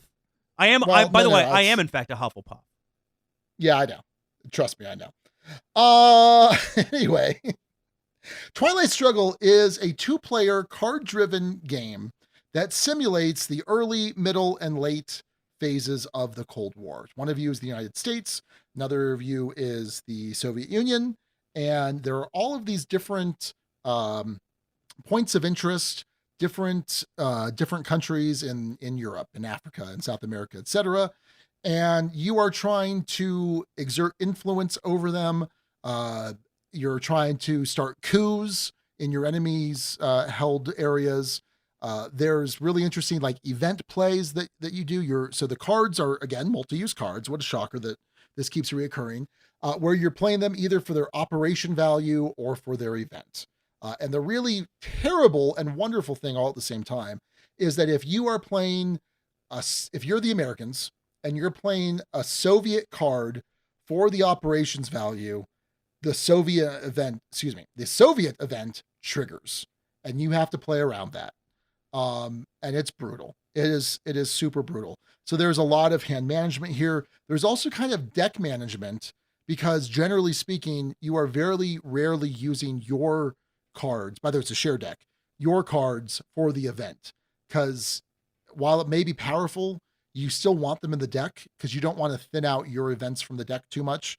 It's really interesting. Things can go terribly wrong. You can trigger global thermonuclear warfare, which would be a bad thing. And then there's these interesting scoring cards that come up. So there's a scoring card for each region, South America, Africa, Europe, Southeast Asia, and Asia. And if it's in your hand, you have to play it. Maybe you don't want to play it because you're losing out. It's about who has more control over a certain region. And then there's sort of like this like super control of certain things. It's great. It's fantastic. You played it one time with a really bad teach. I think you would enjoy it now significantly more, especially with someone who knows the rules well and can teach it well. And while there is a very big skill gap, it is in no way rewarding to teach someone this game and just dunk on them, right? Like when I have taught this game, I'm more recently, as I've played it a lot more. And by the way, the app is fantastic. I own both the app for iOS and I own the Windows version because I'll play this game any chance I get. But you really want to be like, okay, here's what you can do here. Like, this is what I'm trying to do. I'm trying to do this here. I'm not trying to like surprise you or catch you off guard. This is sort of the play here. What you might consider is doing this. You know, some people don't like that. Some people just want to figure out the game on their own. But there is a big skill gap there. But it is a much more rewarding game if you have equal levels of skill. But certainly if you're trying to bring someone up to that level of skill, because again, it's just not fun to dunk on someone in this game. It's just not. Like, it's not. So, I love it. Man, I want to go play it right now. Maybe I'll play the app tonight. So, anyway, that is my number. What is that? 1, 2, 3, 4. Yeah. My number 4, Twilight Struggle. Number 3. All right. My number 3. And Alex, I think you kind of guessed at this. This is my category of games, which is also a half point of GMT games, because some of them are GMT. And go ahead, Alex. What do you got for me? No, I think I might have guessed this dead wrong. Oh. Dead wrong. I had, for whatever reason, unmatched. Oh. Okay. Yeah. Unmatched would also be top 15. Yeah. Interesting. Yeah. Unmatched would be top 15. I don't know. Maybe if Justin Jacobson and Restoration had sponsored us for one more episode, maybe it would have made the top 10, but but you never know. No, Unmatched is a 6. I love all of the titles. They're all fantastic. They're fun to mix and match. Wow, I really thought you were going to get this. I'm going to feel bad about this, I'm sure. Yeah, you are. It's 18XX games. Oh, I don't feel bad about this. What? Yeah, I don't feel bad about this. All right, well. This you've never put, Yeah. I don't think you've put this as a category on a list before, have you? Not as a category. In fact, I'm looking at the 2018 list, and 1846 was number 11. So it was a runner-up. And that was very early on in my 18XX career. And since then, I've probably played, I don't know, 8 to 10 different 18XX games. So these are a whole variety of different games from different parts of the 1800s, different countries, different regions of countries, all sorts of things, where you are investing in railroad companies. You are running these railroad companies. You are laying tracks. You are building stations. You are buying trains and trying to run the most profitable routes. And then there's all sorts of differences. Some games, there's a bunch of crazy stock manipulation. Other games, it's about acquisitions and mergers. There's just a whole variety of these games. So aside from just having a bunch of different maps, you also have just little different tweaks here and there. And so it's a lot of fun to play one of them a bunch and kind of figure it out, but still not be that good at it. And then play something else that's a little tweak on it. And then you have discussions. You're like, oh, I really like this one, but I didn't like it as much as this one because the stock manipulation was kind of boring, or some of the things seemed, scripted out, whatever. If I had to choose right now, my favorite of all of them would be 1817, which I've only played once, but it's really long, super, super long, but super complicated, super crazy, really enjoyable, really tense, really you're like sweating playing this game because you can just make a huge mistake and everything can come crumbling down. But it's that tension, it's that thrill of it that I think makes it a lot of fun. So I love these 18XX games. And yeah, I'm glad you played one. So I'm glad I have the experience under my belt. I don't think it'll ever be a top 10 for me. No, of course not. I'd play another one of those, sure. All right. Look, you could not have dragged me into a room to play one of those things 8 years ago. Oh, absolutely not. Yeah, and I've played it and enjoyed it well enough to play it again. So, progress, Yeah. Sean. You made progress. My number 3, Sean, is a game you have already had on your list before, and you'll jump in and say it. It's Matainai. Matainai. Yep. Climbing up several spots from the last time we did this list. Sean, it's a masterpiece. It's a masterwork of a game. Yeah. Incredibly hard to teach. But when I think about where do I rank this as far as games I would rather play, if I had a choice with in an ideal situation, this game is top notch for me. The multi-use cards, perhaps the only game I've ever fallen in love with because of how I lost the first game I played of this due to hidden points. Sensational, incredibly efficient use of cards, a brilliant design, hindered only by the fact that it's so hard to get into. But once you've cracked the code, game is incredible, amazing, sensational, stupendous. Sean, you said it all pretty much already, but I've only grown fonder of this game as time has gone by. Matainai, my number 3 game of all Mataim. Jeez. Number 2. Number 2, Sean Ramirez, attorney at law. I'm struggling here. Yeah, I know you should be. And here's why. This is the only game on this list that has never been on a top 10. Oh.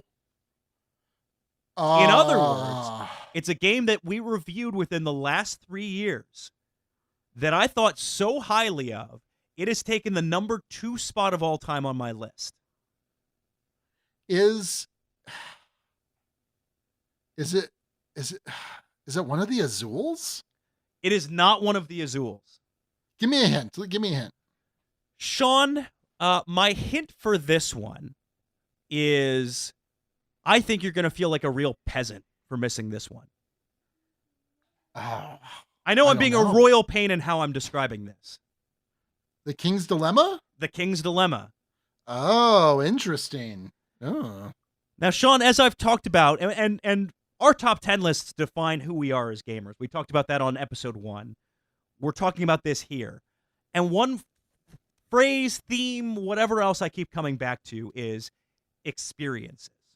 Mhm. And even though we never finished Pandemic Legacy Season 1, that as an experience lived on and remained on the list because of the Yeah. indelible memories it made. I would rather a game give me an incredibly memorable time than a consistently just good time.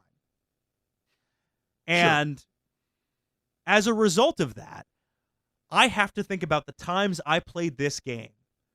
I went out and bought it. I had a game group organized for it.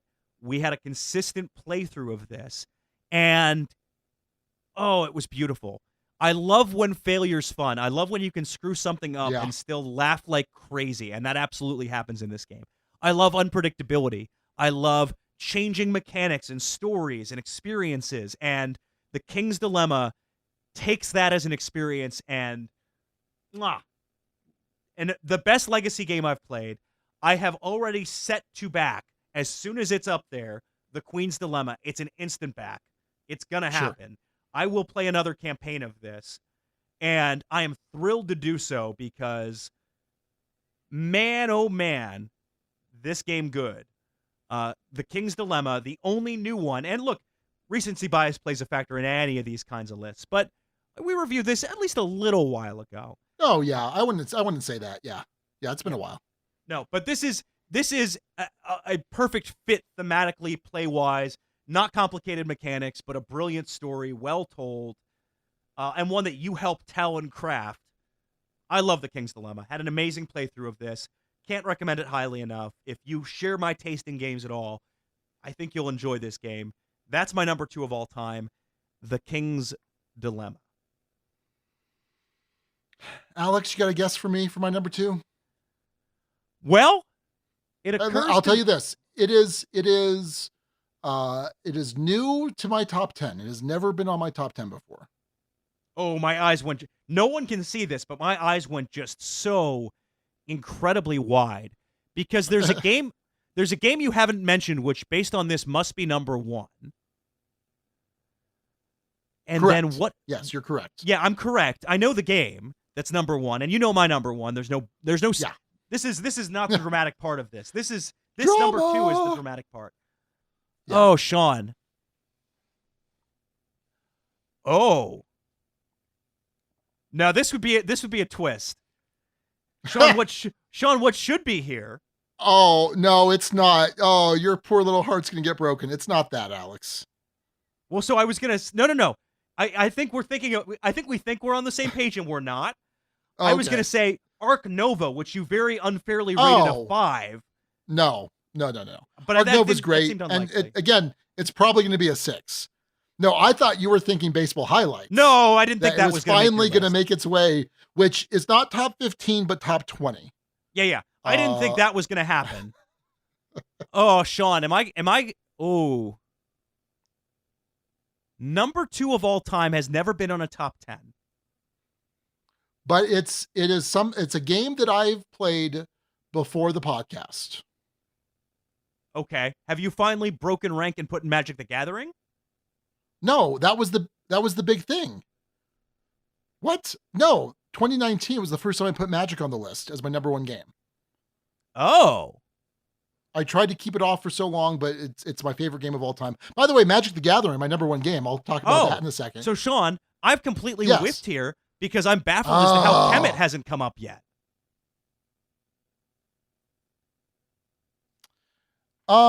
Holy crap.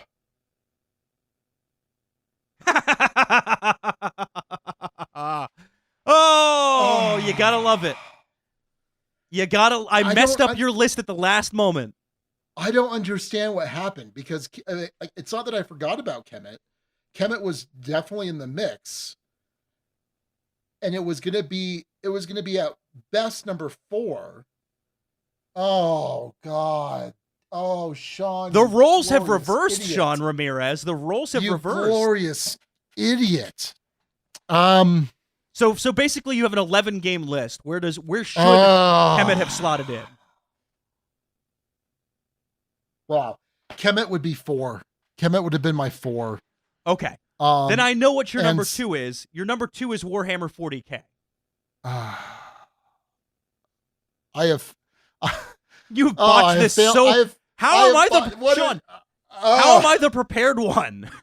So I started thinking about this last week, right? And of course, Kemet was going to be on the list, and Kemet was always in play. But I'm pretty sure my 1, 2, and 3 is nailed. I don't see this changing. But Kemet's probably going to be 4. I don't think anything's going to surpass Kemet. And I don't know. I just don't know what happened. I really don't know. And wow. So that technically kicks off Zolkin. Oops. You used to be you would go through flashcards and you do this whole exercise. I know. What happened to you, Sean Ramirez? I don't know. Oh, well, what I started working 60-hour weeks, so, that may have had something to do with it. Man, I was expecting a big splash on this finale, and it's just, oh no. Well, it's more of a belly flop, I think. Yeah. So real quick, my actual 4, Kemet. Oh, you big dumb animal. It's dudes on a map.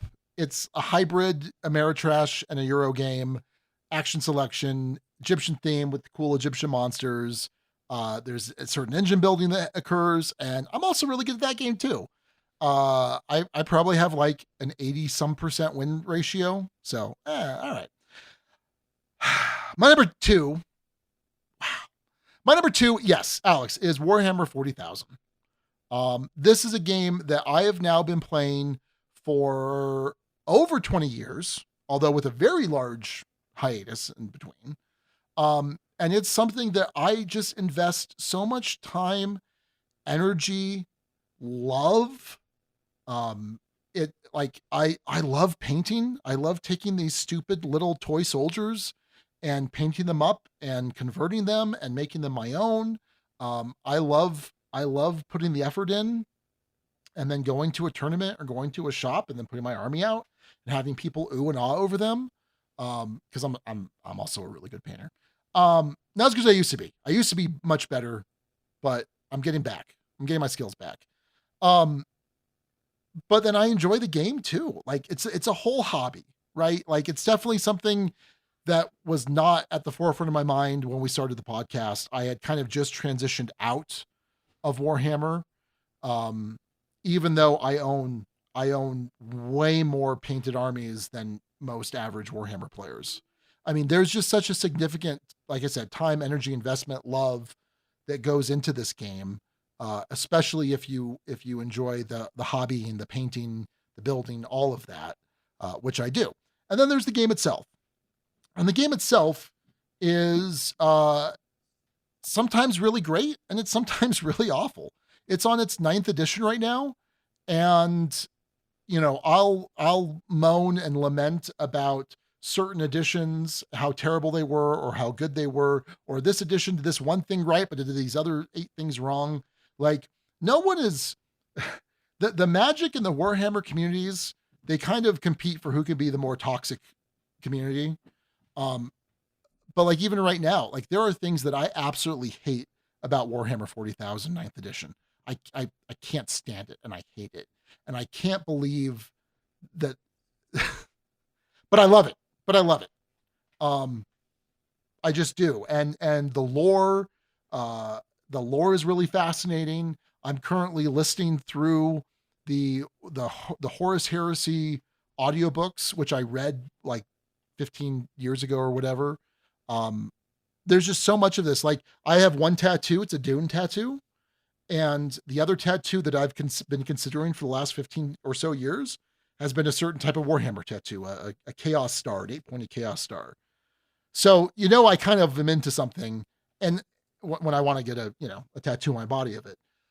And I kind of regret putting it to the wayside for the last 6 or 7 years. Like I just think of all of the armies I could have painted, all of the fun I could have had.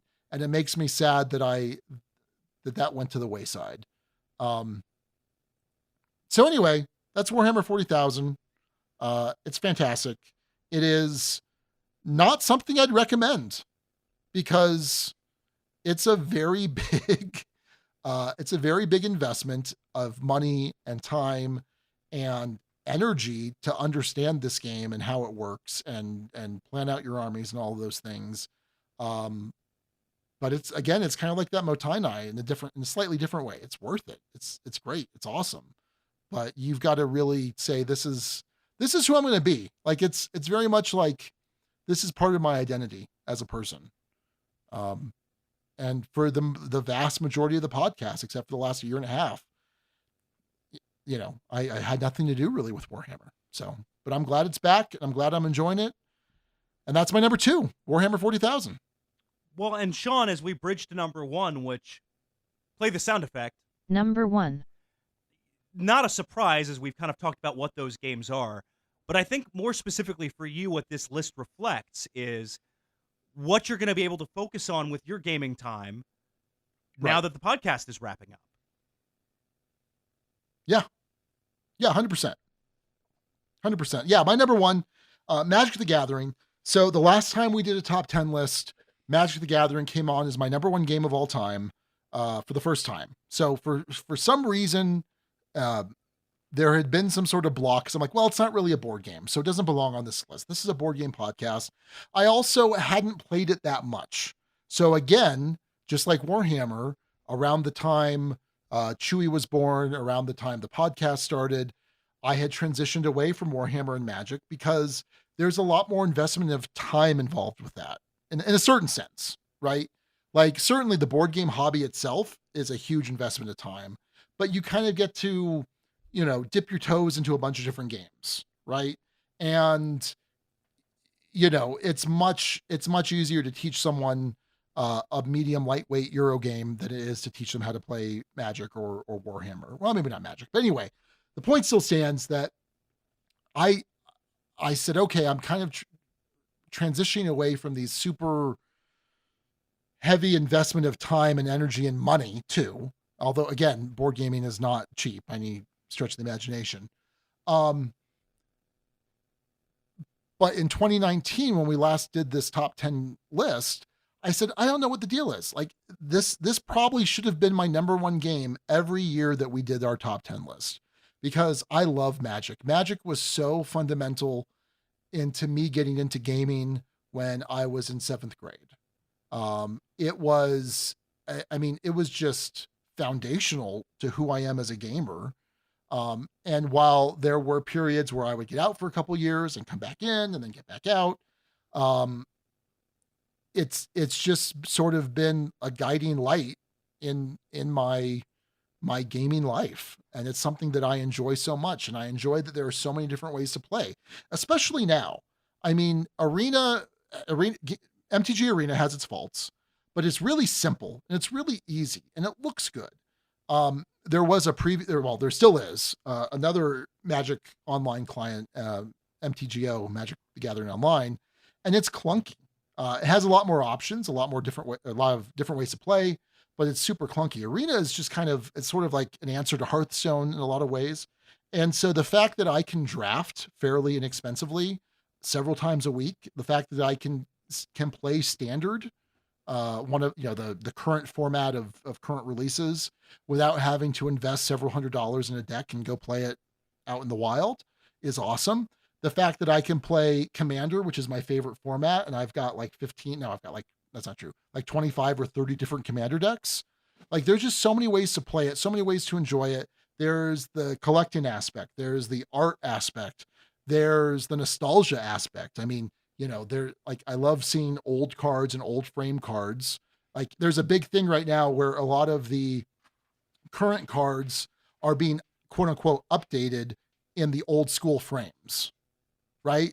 Like, and it feels good. It just feels like, I think back to, times in middle school and early high school where it was me and Mitch or me and Ellie And we're eating pizza and we're drinking Dr. Pepper like into the wee hours of the morning, and we're opening packs and we're building decks, and like it was just so much fun.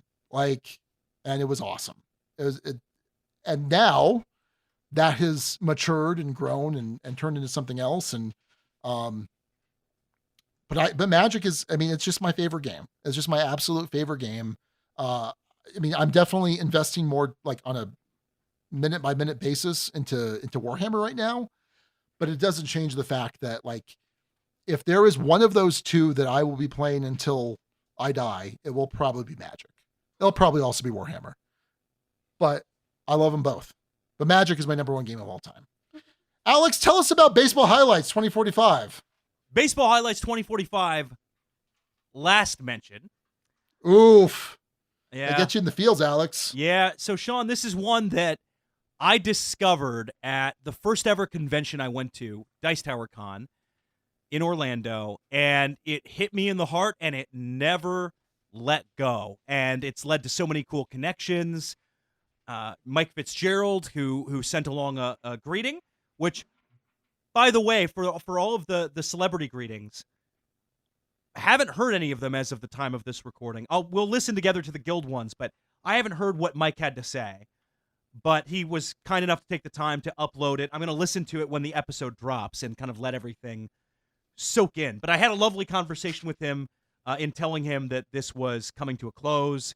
And this game has meant a lot, Sean. It's meant connection. It's meant running tournaments. It has a theme that really speaks to me. This is a deck building game where you are assembling a baseball team in the future. All of the players have names that are reminiscent of current baseball players, or kind of hybrid names. Barry Sosa, Barry Bonds, and Sammy Sosa is an example. And there's nothing that's topped it. Between a really well-executed sports theme, I mean, not really well-executed, an incredibly well-executed sports theme, an addictive deck-building mechanic, and really tense, exciting games. I've had exciting finishes in tournaments, individual series. It teaches well. It's one of those where there is a skill gap, but you could absolutely be upset by someone learning their first game of this. Lots of fresh abilities, things that keep the game fresh, and a series that is lived on with a decent enough sequel, Football Highlights. But no, the original for me, an absolute home run. Mike Fitzgerald, when you designed this, you struck gold. Baseball Highlights 2045, my number one game of all time, to the surprise of nobody. All right, Sean, after the break, we'll call this section Guild Thoughts. Coming to you from the Duchy in the Duke City, Albuquerque, New Mexico. Man, I'm really, really going to miss outdoing Alex at his own intro. Oh, man. I'm going to miss you guys so much. You guys have been an absolute staple of my life. I always listen to podcasts while I'm out cycling on my bicycle, and always texting Alex and Sean, almost crashing into things and replying to what they said and thanking them for all the shout-outs they've given me. Hey, this is Dan King, the Game Boy Geek, by the way, in case you didn't know it's my voice.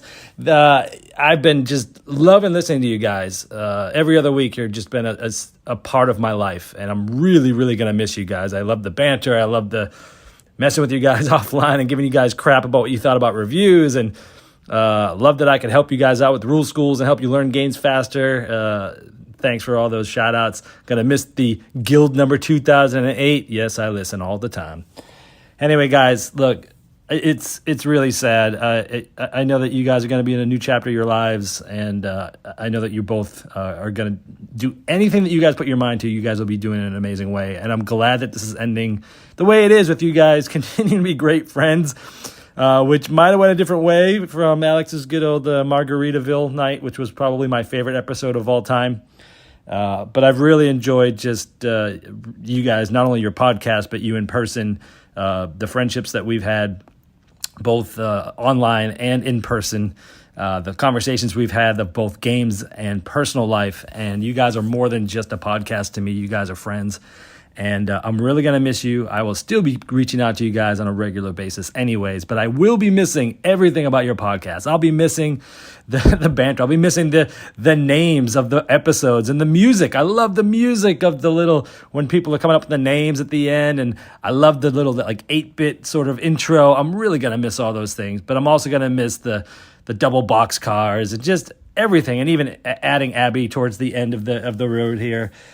I'm just going to really miss you guys. You guys are loved. You don't know how much you mean to so many people out there.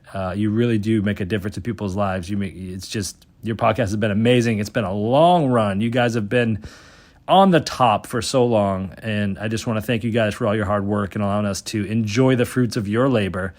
And I wish you the best in times going forward. See you later, guys.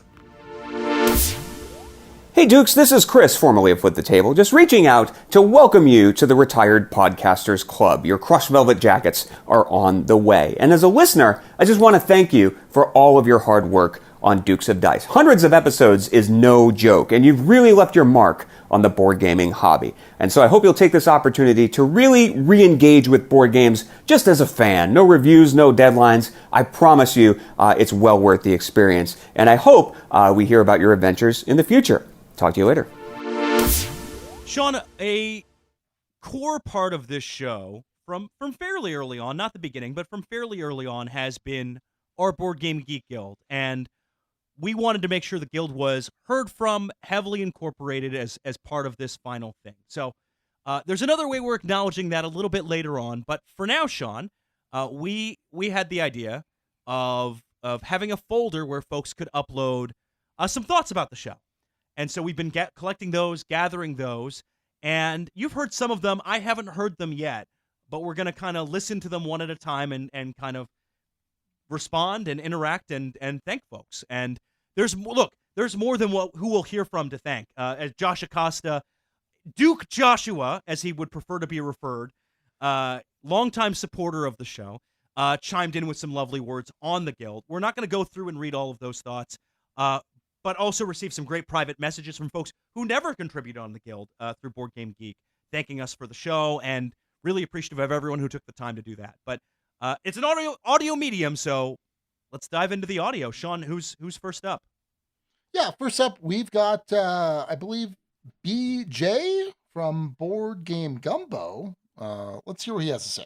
Hey, Sean and Alex, it's BJ from Board Game Gumbo, a.k.a. Dr. Gumbo. Normally I'd do some shtick here, but not today. It's all about the Dukes. Just know that you've left an indelible mark on board gaming and on the duchy itself, and just in life in general.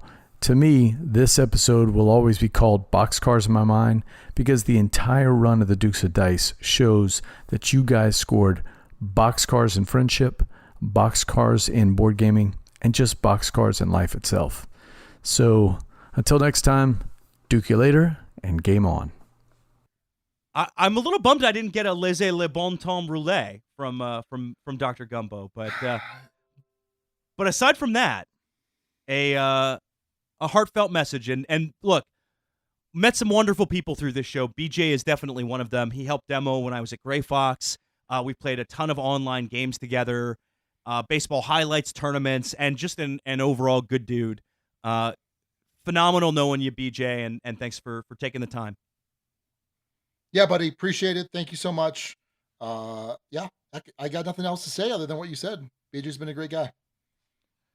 Next up, Sean, my arch nemesis and rival, and I have not heard this message yet, but I am dreading hearing it just a touch, just a little bit, knowing that I might get something rubbed in just a little bit here at the end.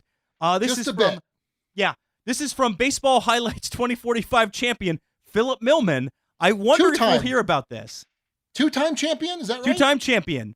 This is Philip Millman, the three-time consecutive world champion of Baseball Highlights 2045 and Alex's arch nemesis. Well, folks, I've heard that the Dukes of Dice, Sean and Alex, are hanging up their cleats of podcasting, and I, for one, am sad about that. I'll miss their banter, I'll miss their reviews, and I'll miss their general life stories. And I'll tell you, folks, I wish them the best of luck, whatever their new venture will be. And to Alex, I look forward to our next game of Baseball Highlights 2045, still not first mention. Oh, had to get one more in there, didn't you, Philip? Just one more. You sure did. One for the By road. The way, can I point out, hyper aware, whether it's in one of these audios or whether it's on the guild, when people refer to us as Sean and Alex or Alex and Sean. So, Philip, I appreciate the Sean and Alex. No, and I'll throw this out there. I have heard rumblings that at Origins 2023, there will be a Baseball Highlights 2045 tournament. And I'm not sure if I'll be there just yet, but I might help organize that. We'll see. That could be a fun retirement event for me.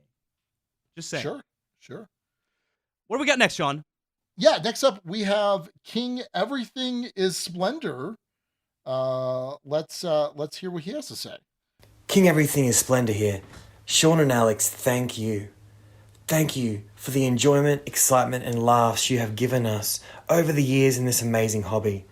Thank you for the countless hours you have dedicated to the podcast. So many hours of sacrifice for our enjoyment, especially all the hums you edited out, Sean. Honestly, this hobby wouldn't have been the same without you guys. From Baseball Highlights 2045, first mention, to unplayed copies of Gaia Project, you have left so many great memories we all will take with us for the rest of our lives. Adios, Dukes of Dice. God bless you, your families, and your future endeavors. And never forget, everything is splendor. Wow. There's a lot awesome. there's a lot to respond to there. That's a lot to unpack right there. So, okay. So first off, Everything is Splendor is a super like early reference, because there was a point when Alex, you like the engine building in Splendor, like anytime a game had engine building, you were like, yeah, everything is basically Splendor. Like you started comparing every game to Splendor, like without fail. And then of course it was our first anniversary episode where I recorded the infamous Everything is Splendor, sung to the tune of Everything is Awesome. Yep. So, and then I'm trying to remember. So I can't remember. At one point, he changed his. So King Everything is Splendor changed his username to that on BGG, and I think it was after he had named an episode. I'm trying to remember do you remember what that was? I don't remember what it was, but I know you're correct. I don't know offhand what it was, and I'm bummed I don't. So Sean, I'll throw this out there. So many folks who I know by name and we've referenced week after week after week, whose voices I've never heard. That's my first time hearing their voice, and it was a nice reminder of a couple of things. One, really touching words. Appreciated the thoughts, but also one of the things that surprised me when I was going around the world when I left TV News, was that we had some international listeners. Yeah, no, it's crazy. Jonas Resting Jeppesen, and I'm blanking now, and I should have looked this up, but there was a wonderful gentleman, I don't know if he still listens to this, but who I met and played games with in Singapore, and another one who hosted me. I crashed in their pad, I think we just went on adventures together, but in Christchurch, in New Zealand, a New Zealander. So the fact that this has made its way to different countries, one of the more mind-blowing things, and super cool. Thank you so much for listening and for being a contributor, and appreciate you taking the time for a great message. Yeah, absolutely. Really appreciate it. Lots of inside jokes for longtime listeners packed in there. So, all right. Thanks, King Everything is Splendor.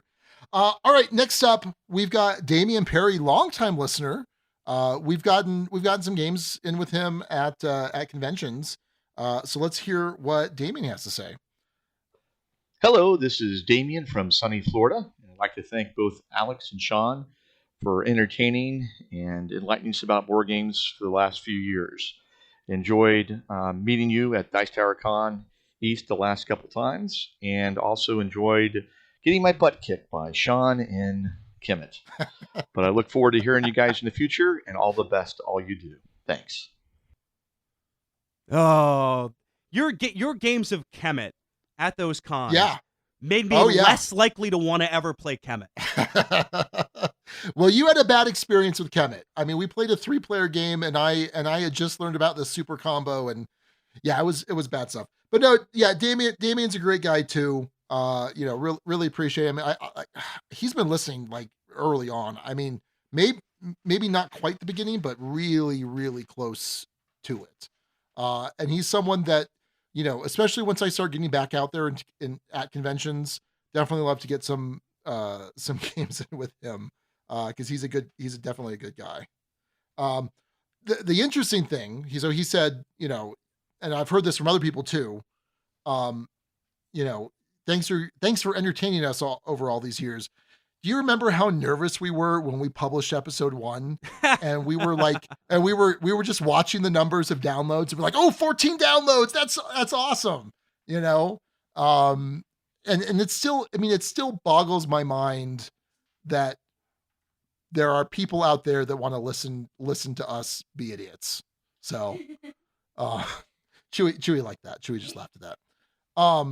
So yeah, thanks, Damien. Appreciate that. Next up is a gentleman, and I again haven't heard the message, but Brett and Laura Mowers. I don't know if they had heard of the podcast first or they became demoers for Gray Fox and then went back and listened to the podcast. I don't know the order in which this happened. But I've been able to connect really well with Brett and Laura on a parenting level because they have a little girl, Lily, who is pretty close in age to Ruby. And so we've been going through some of kind of the challenges and learnings of parenthood all at about the same time. So really curious to hear what Brett has to say. Here's Brett Mowers. Hi, Dukes. It's Brett and Laura, my wife. Coming to you from the Salt City, Syracuse, New York. We want to let you guys know that we will miss listening to you guys on road trips and commutes, but we're both excited for the next chapter and hope to catch you at a con in the future. Here in Syracuse, we rate our podcast on a 6-point scale. Laura gives it a 6, and I'm going to give it a high 5, but only because it's ending. Good luck, guys. Harsh critic, Brett. Oof. Man. I'm not gonna lie, that made me tear up a little bit. Oh boy. I think things are gonna start to settle in here pretty quickly, Alex. Oof. Sean, I recorded a segment with Abby, which y'all will hear in a bit. But I recorded that, and then it was after I recorded that and was getting ready to come upstairs to record this that it hit me the first time in kind of a little wave. And then it went away. And as we get closer to the end, we'll see. Okay.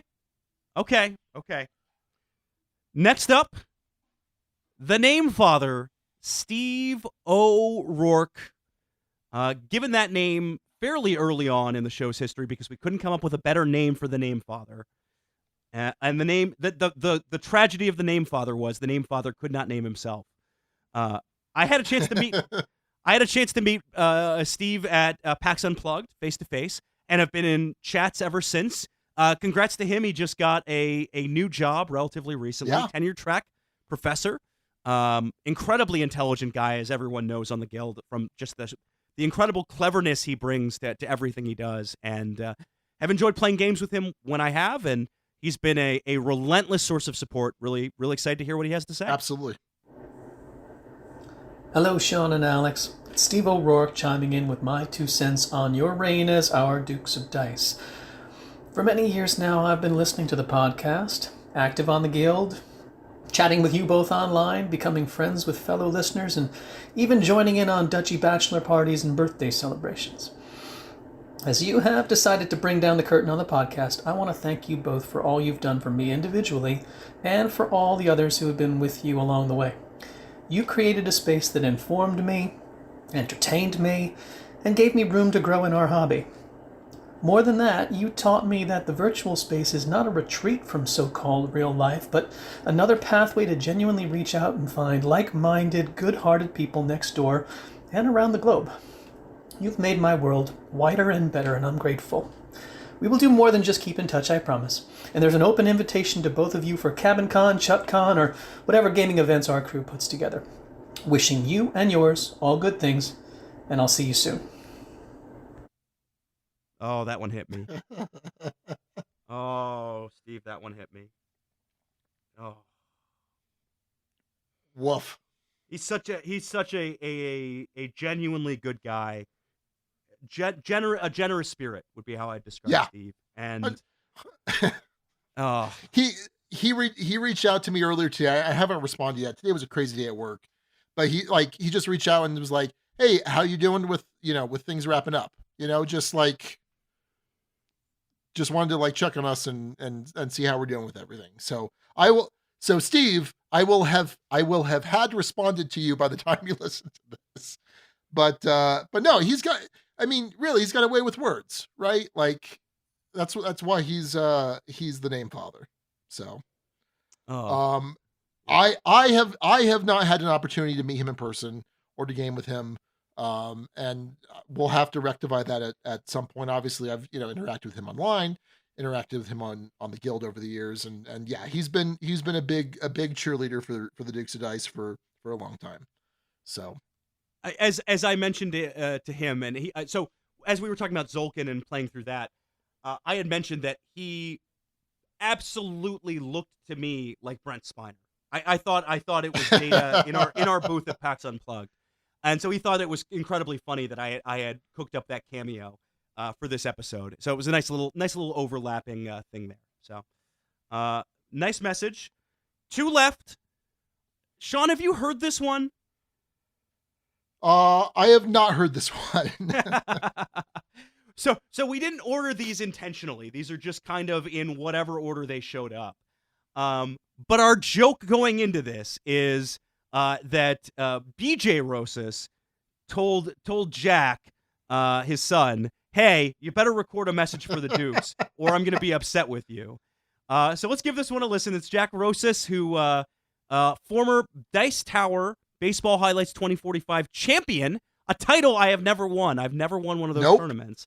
Because you're bad at the game. You're bad at the game, Alex. Wow, harsh. Anyway, here's Jack. Hey, Alex and Sean. I wanted to give y'all a quick thank you for creating and hosting the Baseball Highlights 2045 tournaments. I know it's never an easy thing to do and get off the ground, but y'all really knocked it out of the park. Thank y'all for the podcast and everything y'all did for the hobby board gaming industry, and good luck with all of your future endeavors. Thanks. Sean, you played such a deep role in organizing those tournaments. I'm glad you got roped in. Here's what I think. I have such a strong organizational presence that just like the organizational energy that comes out of me, that just emanates from me, helped with those tournaments and helped you organize those tournaments, you and everyone else. I do think to some extent you and Abby have combined to make me a more organized human being through years of hard work and effort, and it's paid off. Congratulations. You, sir, have done this. Okay. Well, all right. So thank you, Jack. Thank you, Jack. Thank you, BJ, for making Jack record something against his will. All right, Alex, this last one, Nick Hayes, another longtime listener. There was, I remember there was a notable absence from him for a while, and he kind of, he was very open about why that was. And I have listened to this one. Alex, I need you to buckle up. Oh boy. You gonna buckle up for me? I know some of the factors behind this going in. I won't say them. Oh, I'm buckled, and I have a guess as to some of the things that are going to come up here. And oof, boy. Okay, all right. I'm ready. There's a lot of, by the way, there's a lot of dust down here in the Duchy. So yes. Yeah. Hey, Sean and Alex, this is Nick Hayes from the Huntsville, Alabama chapter of the Duchy. I just wanted to take a moment to say thank you for the memories and the good times that you have delivered over the years, and I've been listening since episode 10 when I needed something to listen to while I was working, and I did search for board games in the podcast app, and I've been listening ever since. Y'all been with me through some of the toughest and most challenging points that I've gone through personally, and you've kept me laughing, entertained, informed, and sometimes just going. You've hurt my wallet by inspiring me to buy games, some such as Camel Up, Colt Express, and Trogdor. You truly built a community, and it has shown over the years. Personally, I always think back to when the two of you, as well as a number of the listeners, donated money to help us adopt our son, who is almost 5 years old now and is doing great. Another highlight was actually getting to speak with Alex on the phone in the middle of the pandemic. The care and generosity of this group has been amazing to see. I just wanted to say thank you from the Rocket City. I wish you all the best. So again, this is Nick Hayes, 10-time episode namer, signing off and reminding you that everything is splendor. God bless you guys. Woo! Oh man, I remember him asking if it was okay if he helped share his fundraiser through the guild, and the answer was absolutely, of course. And incredible to hear. I got to catch up with Nick. Give him a call. Nick, if you're listening to this, I got a lot more free time now, man. Come hit me up. We can talk. I'd love to hear how your son's doing and get a little update on life. But I'm glad we played some small role in that, and episode 10. Oh my goodness. Right? That's wild. That's so wild. That's just crazy.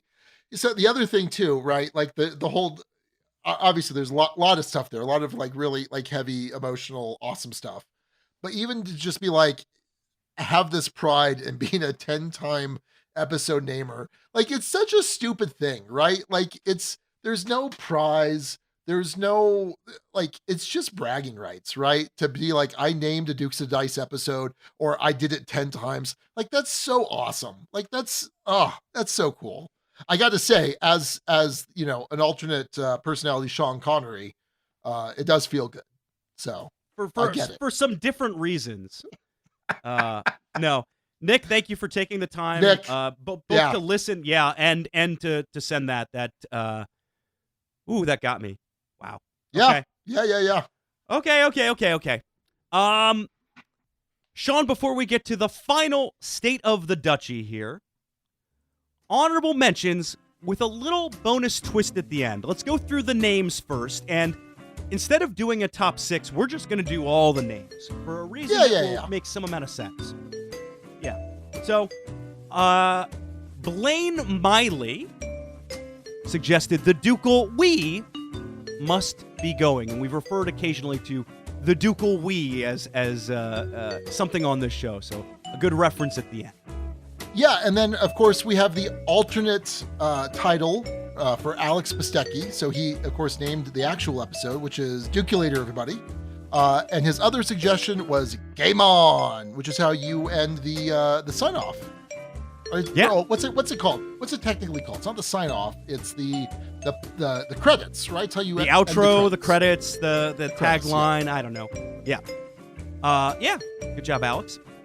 Baker Mitchell with the Summer of Boxcars. The Summer of Boxcars. I gotta look up what that one was referring to. I got it right here. So I'm a big Seinfeld fan, huge Seinfeld fan. So there's the Summer of George. And so that's kind of what that's a reference to. By the way, I am on this Facebook group called Seinfeld Soup Posting, which is just constant Seinfeld memes, and it is wild. Like you have to be like a Seinfeld super fan, which I am, to like appreciate it. And it's like all of these like current like cultural issues and pop cultural issues, but all through the lens of Seinfeld. It's very interesting. So I super appreciate the Summer of Boxcars. Summer of George. He just wanted to like eat cheese, like blocks of cheese, which hey, I feel you, man. I totally feel you. Oh. All right, BJ from Board. Yeah, BJ it's from my Board turn. Game Hey, it's my turn, bro. Sorry. Look, we have limited runners up left in the history of the Dukes of Dice podcast. Let me might as well mine get it in. right. I understand. Okay, so continuing the Star Trek theme, BJ from Board Game Gumbo, he had 2 suggestions. Number 1 was Assignment Earth, which I'm trying to remember. I guess that was the last TOS, the original series finale, which I believe he referenced was a backdoor pilot for another show that never got picked up. So last episode of the original series. Yeah, good reference. And then All Good Things, which was the finale for TNG. And I gotta tell you, man, All Good Things. I just rewatched it about 2 months ago. Yeah, about 2 months ago. Oh, it's so good. It's so good. It's the last episode of TNG. It's a time travel episode, 2 parts. I think it's 2 parts, and basically takes place in 3 times. There's the current timeline. It goes all the way back to the first episode of Encounter at Farpoint, and then in the future. And it's just great. Oh, it's just great. So of course, BJ knows, huge Star Trek fan. Alex, you know I'm a huge Star Trek fan too. Oh, really? Because you got Brent Spiner to do a cameo for me. So yeah, gotta love that. Great suggestions, BJ. I love them. So that name, that second one, was so good.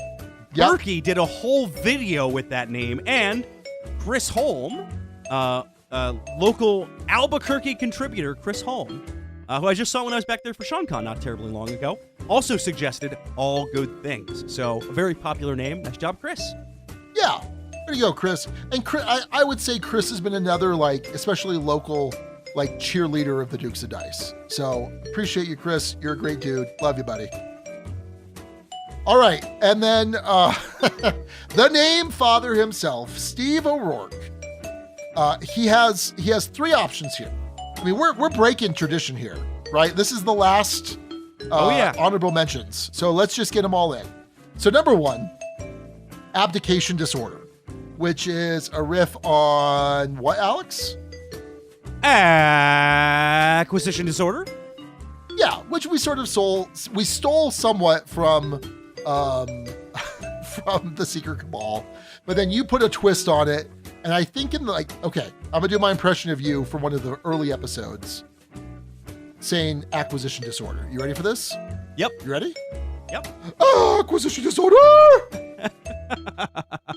It wasn't that bad, but it was close. Yeah. So here we are abdicating our ducal fiefdom. All right, there you go. The second suggestion. Everything was splendid. So a riff on everything is splendor. Everything was splendid. Thanks, Steve. And then finally, last mention. So again, why would you be listening to this episode if you're not a longtime listener of But if this is your first episode of the Dukes of Dice, you done messed up. Oh man. Oh, big problems. Yeah, but of course, there's I would say in 98% of the episodes since you first played Baseball Highlights, or at least since it made your number 1 on the top 10 list, there's been Baseball Highlights first mention. Always some sort of tangential reference to it, some reason why it's relevant, first mention, Baseball Highlights. At some point, I tried to usurp that, mentioning Magic the Gathering.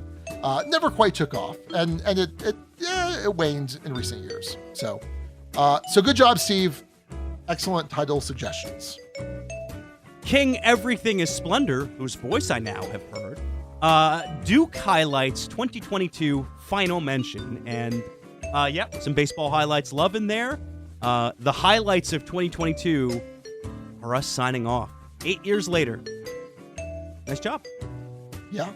And then finally, Ian Kissel, so long, and thanks for all the pips, which of course is a reference to Hitchhiker's Guide, or The Hitchhiker's Guide to the Galaxy, where the aliens come to destroy the planet. It turns out the dolphins have been the super intelligent species this whole time, and they are able to leave and escape the destruction. And they say, so long, and thanks for all the fish. Have you read Hitchhiker's Guide? I have. To the Galaxy? Yeah. I've read that. Great book. Wow. All right. I'm a little surprised, but good for you. Good for us, Watched it and Alex. seen the movie. Yeah, movie's great with Morgan. No, what's his name? Bilbo Baggins, young Bilbo Baggins. Oh, I don't know. Martin Freeman. I nailed it. Oh yeah, sure. Mr. Punter with 3 name suggestions. Dukes are done. Harsh but fair. Also suggested Game Off. Harsh but fair. And also suggested Bail Hydra, which is referencing a longtime sign-off you had of Hail Hydra, which got retired a number of years back. But I guess we bail hydra'd on that, and we're bail hydrating on this. So the joke was, for years as I started off as an attorney, I worked for insurance companies in insurance defense litigation. And then I went to work for a foreclosure law firm. So I was basically this whole time I'm working for the bad guy. So Hail Hydra, that was kind of the joke. And then when Nazis popped back into existence, which was a weird thing, Nazis have been gone for 50 years. We don't have to worry about them. And then all of a sudden Nazis are back. I'm like, oh, I don't want to say Hail Hydra anymore. So yeah. All right, last two here from Nick Hayes, who we heard from earlier. First, he said going out on top, which going out not on accurate. medium is probably more accurate. But again, we kind of referenced that in the last episode and appreciate. I mean, here's the thing, you and I, to a certain extent, are both fairly self-deprecating people. I do have a certain streak of egotism and megalomania, but that's fine. But to a certain extent, we're pretty aware that we're a mid-range podcast at best. But to a lot of our listeners, we're more than that. And it's weird. It's weird to think of that. So I appreciate that. I appreciate the undeserved love. I appreciate the undeserved fandom and the undeserved just being interested in the things that these two idiots had to say. So anyway, Nick Hayes' other suggestion was the Duchy rests, which I think is a nice reference to my legal career. There are definitely times when I say, Your Honor, petitioner rests his or her case. Your Honor, respondent rests his or her case. And here we are. I think we're earning a long deserved rest after 8 years, Alex. You especially, because you've also given yourself a tall task with editing this absolute mess of an episode. If you weren't already ready to be done, you will be after you finish editing this. Kudos, hats off to you. But yeah, the Duchy rests, and I think we both are at least a little bit before whatever's next. So, okay. Well, that'll do it for the name suggestions. There is one more component to this, though. Berkey, longtime sponsor of the Dukes of Dice, over at Game Toppers LLC. Remember, if it's not a showstopper, it's not a game topper. Reached out and said, I want to do something to acknowledge and honor the guild and guild contributions. Do you hear this, Alex? Can you hear this? I hear it. I hear you warming. You're warming up the dice. It's me warming up this D10. Yep. So Berkey has generously offered 2 prizes, which we're going to draw at random now out of this group of 10 folks who chipped in and offered to name this final episode. Have you already rolled it? No, I haven't rolled it.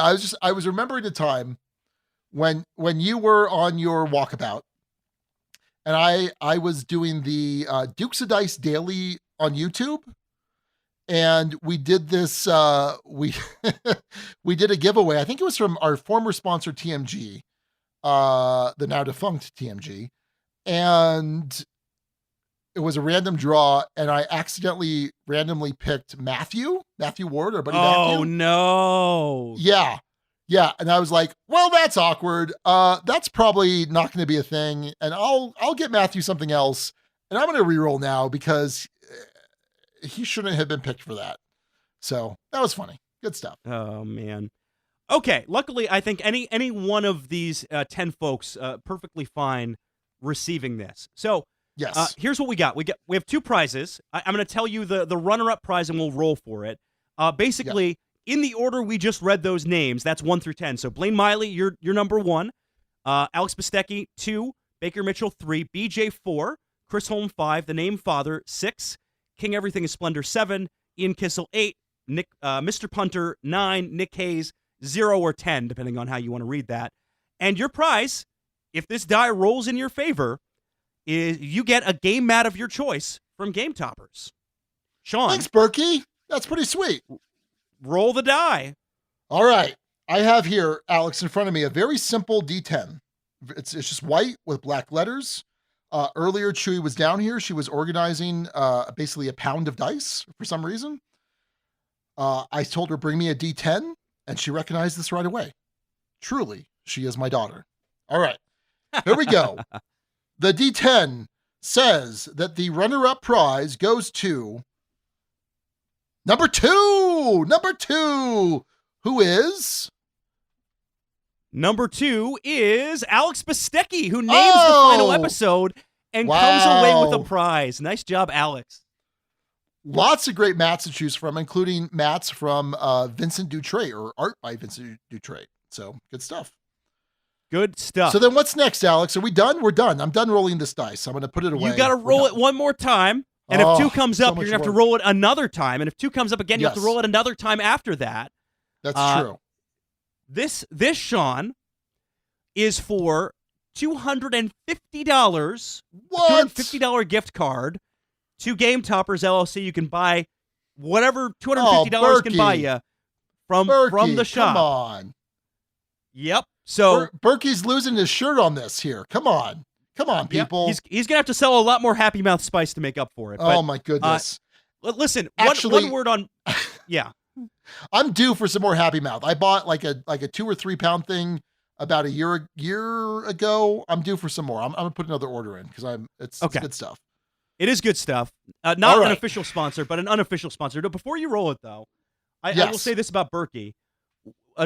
One of the tremendous folks, and again, I mentioned with the kind of the other ones, I have not heard this yet. I know he recorded one. Duke Suzanne recorded one. Thanks to everyone who did record one. Berkey has been a longtime supporter, sponsor of the show, but also, again, one of those people who's just a generous soul. A guy who made me a custom box for my Baseball Highlights 2045 cards. There's an image of Watchdog Alex on that box from me holding publishers accountable. Wow, I forgot about that. Yeah. Yeah, I said a lot of dumb stuff when I didn't work for a publisher. It's weird. But no, he's been an incredible supporter, an incredible friend of the show, and absolutely 100%. Great human being. So Berkey, thank you. Let's roll the die. Who's winning that top prize? All right, here we go. Here we go. I'm gonna put a little spin on it, a little Irish, so to speak, and it's number 6. Excellent. The fix is in. I don't think so. Mr. Steve O'Rourke, the name father. No, it's great. It's great. Oh, fitting. Look, this was meant to honor guild contributions, and hard to argue. There have been a lot of big contributions over the years, but you'd have a hard time picking one who's done more than Steve. 100%. That's fantastic. No, I think that's great. Okay. Well, thanks, Berkey. We appreciate that. Last little love for the listeners, for the Dutchie. Appreciate it. Thank you so much. Fantastic. All right, after this final break, a final state of the Dutchie. Marty, it has come to my attention that after 8 years, Sean and Alex have decided to have the Dukes of Dice ride off into the sunset. I don't know if Dukes ride. Do they? The Dukes of Hazzard did, and the General Lee. Different Dukes. Man, I can't believe this. They're one of the OG board game podcasts. They're leaving us, Tony.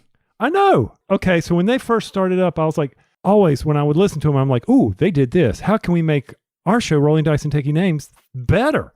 What are they doing that we need to bring into our show? Make it entertaining and educational? Like they did. I know. Right. Exactly.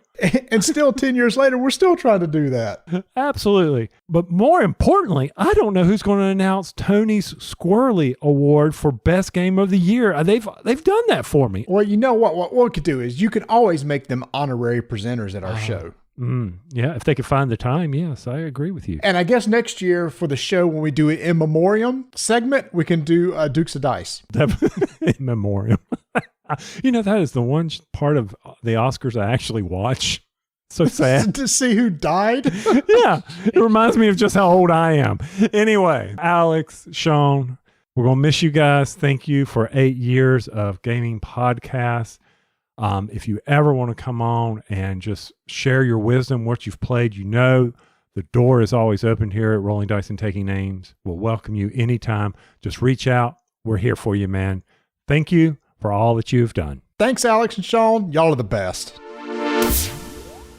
Hi, Sean and Alex. Duke Suzanne here. And of course, I had to send in a last episode message, but I've kind of been agonizing about what I wanted to say. I wanted to be clever and funny, to mask the soul-wrenching sadness of the podcast rapping that you've created in my heart, but I'm not really a funny person. I wanted to hassle you because 8 years isn't that long of a time. I mean, I have garlic powder older than that in my spice drawer, and I think that you really need to make it to full 10 years to be a big kid podcast, but the reality is 8 years is a fantastic run, and I consider myself proud to have been included in your podcast family. It's really an honor, and it still makes me so happy to think that I was the first other Duke. I'm honestly not sure how I wrangled that, but I think you owe me a t-shirt or something for that. And I won't miss your friendship, because our friendship goes way beyond just appearing on a podcast. But I will miss the regular sound of your voices, because we are friends, and the familiar antagonism and humor and just the visceral touchstone of the chatter that felt like we were connected even when we were all so busy and not playing D&D together or not chatting on video chats regularly. After so many years and shows, I hope you feel like your legacy is being the best damn content to come out of New Mexico, the strength of the Dukes of Dice community, and the durable, fascinating friendship that you two share. Thank you so much for the years of entertainment. I'm so glad to know you. I'm so proud to have been part of the Dukes of Dice, and I love you both very, very much. Signing off, Duke Suzanne.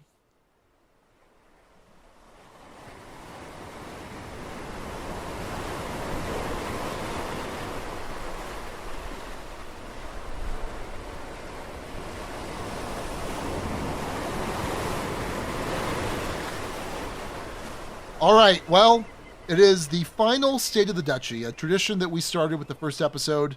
Nope. Sorry, the first anniversary episode. There we go. So the State How of is the the Duchy State of the Duchy, Sean? We're gone. We're out of here. This is all over, man. You told me this was the State of the Duchy was strong. I bought stock in the Duchy. Wait, what? We don't have any. Yeah, I bought stock in the Duchy. This is fraud. I'm gonna report this to the SEC. I lost my shirt on the Duchy. We're more crypto than like actual stock market, so we're not regulated really. Yeah, like this is interesting how we got here, right? Like the whole thing of here we are coming off of like a super strong Sean Con. Like Sean Con was great. You came out, you had a blast, I had a blast, we played a bunch of games.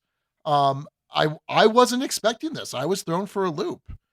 But I can't deny the fact that, there was a certain element of coasting for a while, right? Like we talked about how I watched all of these, social media posts from people at Gen Con, and there was a part of me that used to like really want to have that, be involved in that hustle and enjoy that. And again, that's not a criticism in any way of the people that are.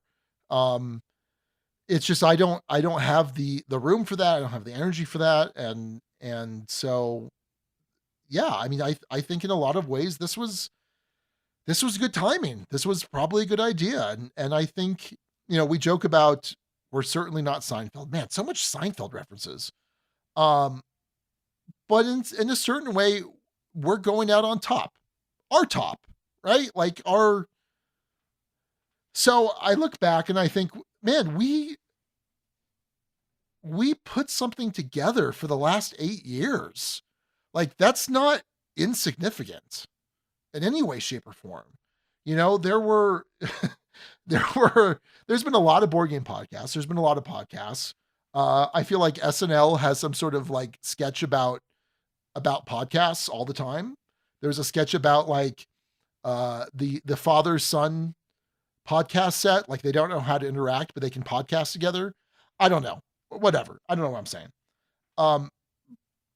But consistently, we put out a podcast for several years on a weekly basis, missing a couple here and there. I mean, like literally like 51 weeks out of the year on average for the first however many years till you move to St. Louis.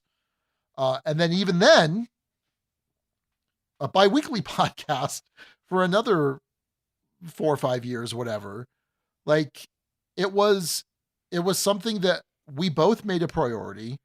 It was something that our families knew was a priority.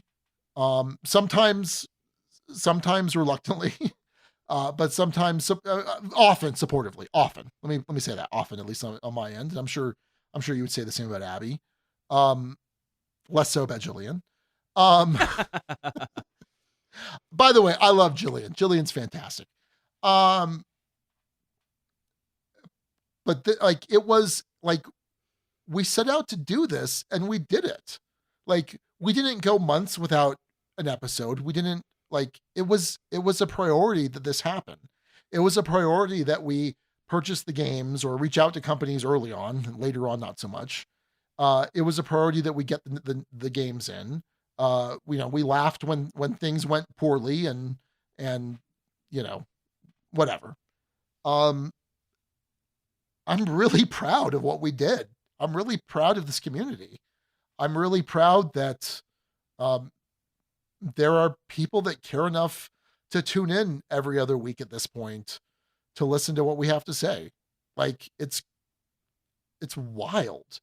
It's crazy. And I mentioned it before, and I go back to that first episode and we released it. And then it was, okay, what do we got?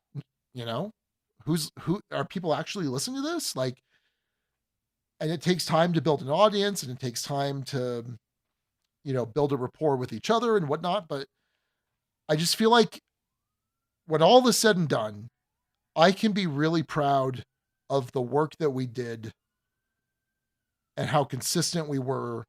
And I don't know, 8 years is a long time, a long time to do this. And it's amazing that we did it. So kudos to me. Kudos to you, Alex. We did it. This is awesome. Sean, I another wave of stuff just hit me is because I didn't rehearse or think about what I was going to say in this moment. Right. Same. And I still don't fully know where I'm going to go with this. There's a lot of swirling stuff for me right now. When I think back to who I was in 2014 when we first started this as a human being, there are some things that are kind of through lines and threads, and there are some things where I've changed. And I think for the better through this show.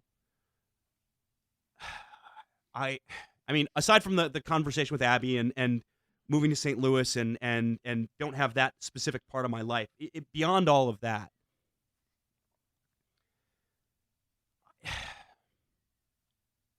I grew up having moved around to a bunch of schools. I didn't build up a ton of close friends from high school. I don't have really hardly anyone I talk to other than my brother and one other person from that high school that I still am in contact with. I don't have that same kind of long-running base of friends. It was the same in college. And it was through board gaming that I kind of found my community and found my footing and found that piece of things. And after finding it in Lansing, I moved to St. Louis. I moved to Albuquerque and was looking for a community again and found it, somewhat through kickball, but more through board games. And look, the place we started gaming at, other than your house at the time, Active Imagination, is no more. It's closed. We had a big fundraiser or a quote unquote big fundraiser there early on in the show. Yeah, Remember that? we raised like $500 for Roadrunner Food Bank. Yeah, We did some good there. But yeah. So I think back to that. I think back to the community. I think back to Empire establishing and establishing a regular game night there. I think to the conventions. I think to the experience we had in Vegas at Unrivaled, and I think of moments that were odd relationally, but worked out. The Margarita episode, the infamous Gaia project. I still haven't played that game. For as bad as it made you feel in the moment, it's still stuck as kind of an iconic thing going forward. It was worthwhile. It was worthwhile. Yeah.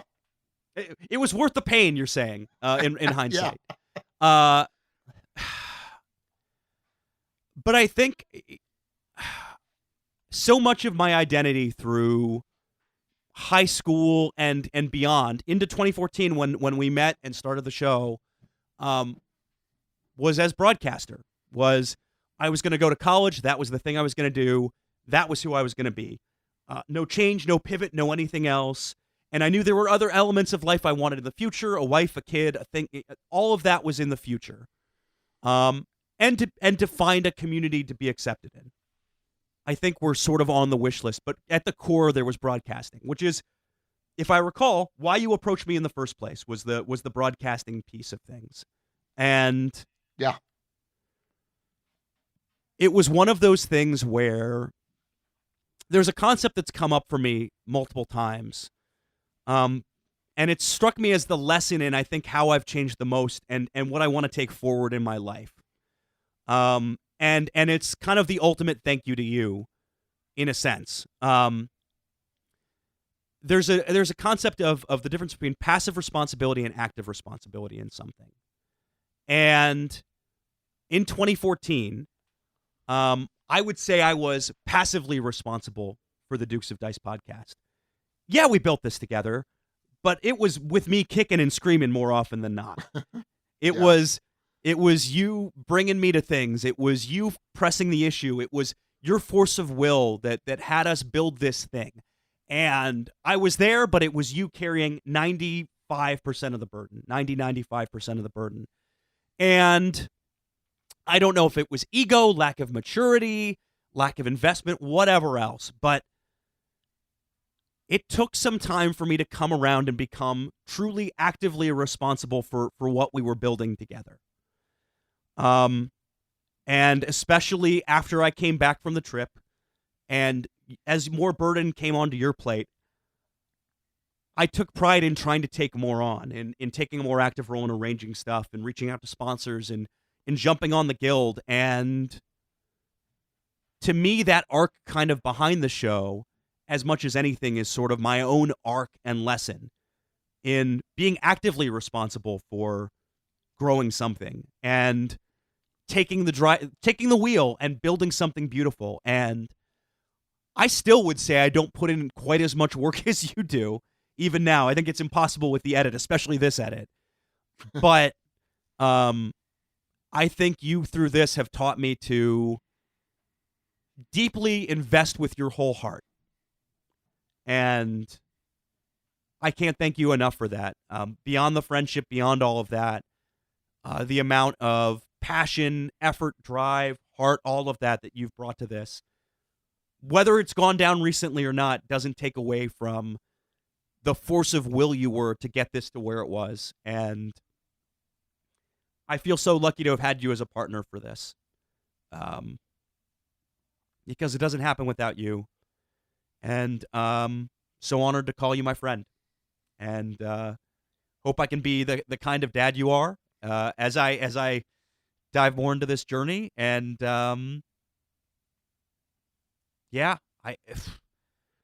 priorities shift, but I hope our friendship never does.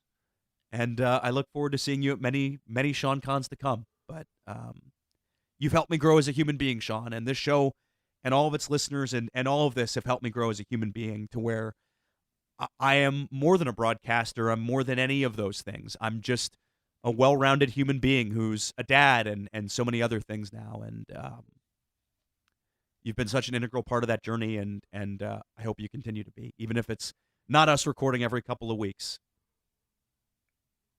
So there you go.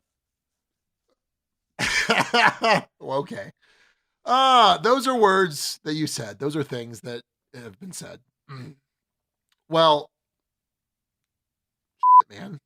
No, like I don't like after all of after everything, after all of, again, who cares about the Dice Tower Network? After all of the bullshit that we've put up with each other over the last 8 years, like I can't like you're not a friend. We're not friends. Like we've got to be brothers, right? Like, oh man. Whew. You know, like I've got, you know, like with the different people in my life, with the, you know, the different like long-term friendships I've had, you know, Mitch. I met Mitch first day of kindergarten at the bus stop. Ellie, you know, Ellie and I, we knew each other in elementary school, but became friends in middle school. Andy in college, right? And then even again, you know, it wasn't at Sean Con. I'm still, I got to do a better job of connecting with Anthony. But Anthony was like one of my best friends in, you know, post college.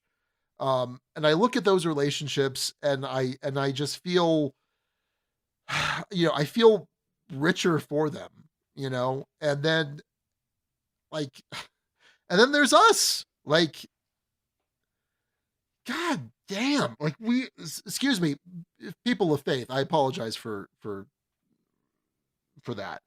But, just how much we had to do on a weekly or a bi-weekly basis, how much we had to put up with each other's various crap, both ways, trust me, both ways. It's just incredible. It's incredible that, you know, we have this friendship, this brothership that's lasted this long, and that's meant something to people. Like that's the constant through line of everything that people are saying. Like, we don't care about the review, we don't care about this, we don't care about that. Like, it's just listening to these two friends talk about their lives and how they're changing, how they're growing. And for whatever reason, that's interesting, you know? And, you know, when I listen to like, you know, to, Tony and Marty on Rolling Dice and Taking Names, like, yeah, that's like, I don't really care. I don't really care what they're talking about. Like, it's just cool to like hear them. Like, it's almost, no offense, gentlemen, it's almost like you and me a decade from now. Again, no offense intended. It's just math. The post-retirement version of the Duke. When Sean has retired as a lawyer and is sitting on a big stack of money, and the Dukes of Dice returns in virtual 3D podcast form. Yeah. I don't know. Like, this is in no way the end of the Dukes of Dice. Like, it's just not.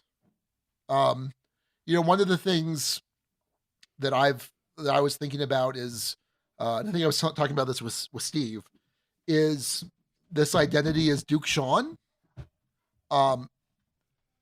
So prior to Duke Sean, my sort of online persona was DVD HWK. Are you familiar? Have we talked about this? I think so. I always read it as DVD Hawks. Yes. Well, it's basically the name David Hawk without any vowels, and it's based off of this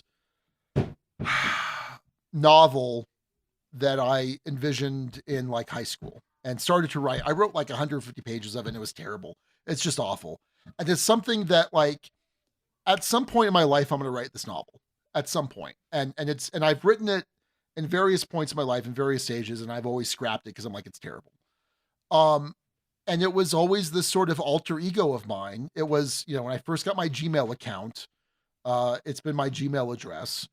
And it was just like this person, David Hawk, was just this was my alter ego. So my Xbox account is DVD Hawk. And since Chewy has taken over my Xbox account, people call her DVD because she has my Xbox account. And so in some ways that was sort of this like persona of mine, this alter ego of mine, whatever. And that's what I would use whenever I logged into something, whenever I had some, whatever.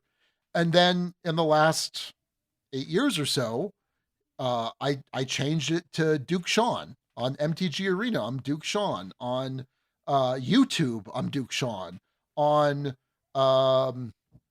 Steam. I'm Duke Sean. Like that's just now part of my identity. And it seems weird to not have this weekly podcast kind of reinforce that particular identity.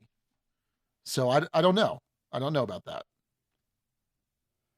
Yeah, the future. What is the future here, right? Because we're not going to do the regular reviews. We don't have any other episodes planned. I have to imagine we'll do an update at some point on the feed. Sure. But what's your plan? It sounds like play more of stuff you really love, Warhammer and Magic, and dive deep into those. Yeah, I mean, I can see me doing more stuff on the YouTube channel, stuff that doesn't require as much work. Most like live streaming. Like I could see me live streaming some MTG Arena. That might be fun. I could see me live streaming, painting. Like just jumping on painting, live streaming painting, whatever. If you wanted to join while I'm painting, whatever. Like the Dukes of Dice is not done. I mean, what we have here is this bi-weekly podcast that's done. And I don't want to offer any like sort of false hope, like, oh, we'll get bored after 6 months and start it back up. Like that's not going to happen. It's possible. It's okay. It's possible when you learn to edit. Because I think I will have enjoyed 6 months of not editing. Because I do remember, man, I don't know how we did the weekly show. It was rough. It was so rough for me. And I remember when we went to bi-weekly and I at least had like a weekend off. And it felt so good. Oh. So, but like I said, I don't think this is not the end of the Dukes of Dice. It's just not. I think definitely maintain your subscription to the guild. I don't know. I can't say. I mean, I think we're both gonna enjoy a well-earned break for sure. This feels very cryptic, but to be clear, there is absolutely no plan that I have. No. So yeah, nor I. I just know at this point, I will not be content to not create some kind of content, and it may not ever be as regular as what we've done here. But at the same time, like, I don't know, there's nothing to stop us from anniversary episodes. Sure. So. Yeah. What are we reviewing next, by the way? Oh, nothing. Oh my goodness, nothing. Nothing? Oof. Okay. Well, and that's rough. Like it was rough. Us trying to figure out what we're going to review. What do I have available here? What can I get you out there in St. Louis? And then the stress of is going to get to one or both of us in time. Are we going to get the plays of it we need? Like definitely switching from us both being in the same location to us being in two separate states. That was a lot, And yet we did it for longer after that point I know. Than we did before that point. Yeah. I don't know how we wrap this up from here. I think we just kind of have to end at some point. Yes. I think we wrap it up. I've got to say, to all of our listeners, whether you've been with us for a couple years or since almost the beginning or the beginning, again, like you, I had people reach out to me on Facebook. Like, I'm constantly amazed that we put something together that people tuned in on a consistent basis. And I can't thank all of our listeners, all of our supporters, all of our Patreon supporters, all of the people that chimed in on the guild. Like, I just can't thank you enough for that. Like, it's incredible. And we talk about how, here I am doing the editing, et cetera, but it's not nothing for you, Alex, to say to your significant other, hey, I have commitments. These are the commitments I have. Sean expects this of me. My listeners expect this of me. This is a priority. This is who I am. This is part of me. Like, I just need you to understand that. And I've got a very supportive family here myself. And none of this could have happened without you having a supportive significant other and family. I joked with my mom today because I was telling her, yeah, we're recording our last podcast. And I said, Mom, Alex's dad listens to us on a regular basis. I don't think you've ever listened to a single episode. Just giving her a hard time. So when all is said and done, I don't want you to think that your contribution to this is in any way insignificant, because it is not. It is not insignificant. It is significant. At the end of the day, there is something about us that's greater than the sum of our parts.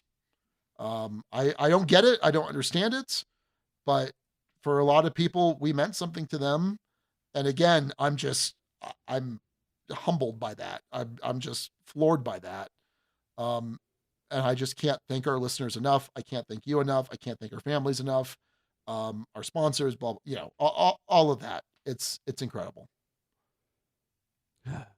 Yeah. Thank you to everyone who tuned in and was a part of this community and let us know you were tuning in and interacted and however small, did something to let us know that this conversation meant something and was out in the world, and grateful to have been welcomed into your homes, your cars, wherever you listen to us for the last however long you've been listening. Especially to those who are listening for the first time. Congrats. Woof. Yeah. If you're going to go back and listen, start somewhere around episode 100, I'd say. That'd be my recommendation. Yeah, maybe. Maybe listen to episode 1 just to get a good feel for it, but then yeah, get a feel and then go back and listen to this one and be like, oh, they got way worse. I can get why they ended this. They can't stick to a time at all. All right. Much like I did in the early days, I think I gotta wrap us up. Oh. Yeah. It's definitely strange to. So much of my week has been okay. Like, I've got all this stuff for work and all this stuff for family, Chewy school, etc. But I also got to worry about getting plays in, scheduling time for the edit, etc. It's pretty amazing that. I don't know. Like, it's kind of crazy to think that this is the last time that we're recording on a regular basis like this. The last time that we're, all right. Yeah. So, all right, Alex, that's going to do it for the Dukes of Dice episode 280. Thanks again to Alex Pistecki for naming the episode, which we are calling Dukulator, everybody. Until next time, there will be a next time. This is Sean. And Alex. And Dukulator, everybody. Thank you so much for listening to the Dukes of Dice. Today's episode was recorded in the Duchy on August 26th, 2022. Our theme music, provided by Carbohydro M from his Prime Legacy album. The Dukes of Dice are a proud member of the Dice Tower Network, though maybe not after this episode. For other great board gaming podcasts, check out DiceTowerNetwork.com. And for all the latest in the Duchy, go to DukesOfDice.com. Find us on Twitter at Dukes of Dice. Join in conversations on our Board Game Geek Guild. Find us on Facebook and subscribe to our YouTube channel. Thanks to our eternal sponsor, Game Toppers LLC. You can find out all you need to know about Game Toppers at GameToppersLLC.com. Remember, if it's not a showstopper, it is not a Game Topper. We'll see you back here at some point in the future. Until then, game on!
Farewell, my brave hobbits.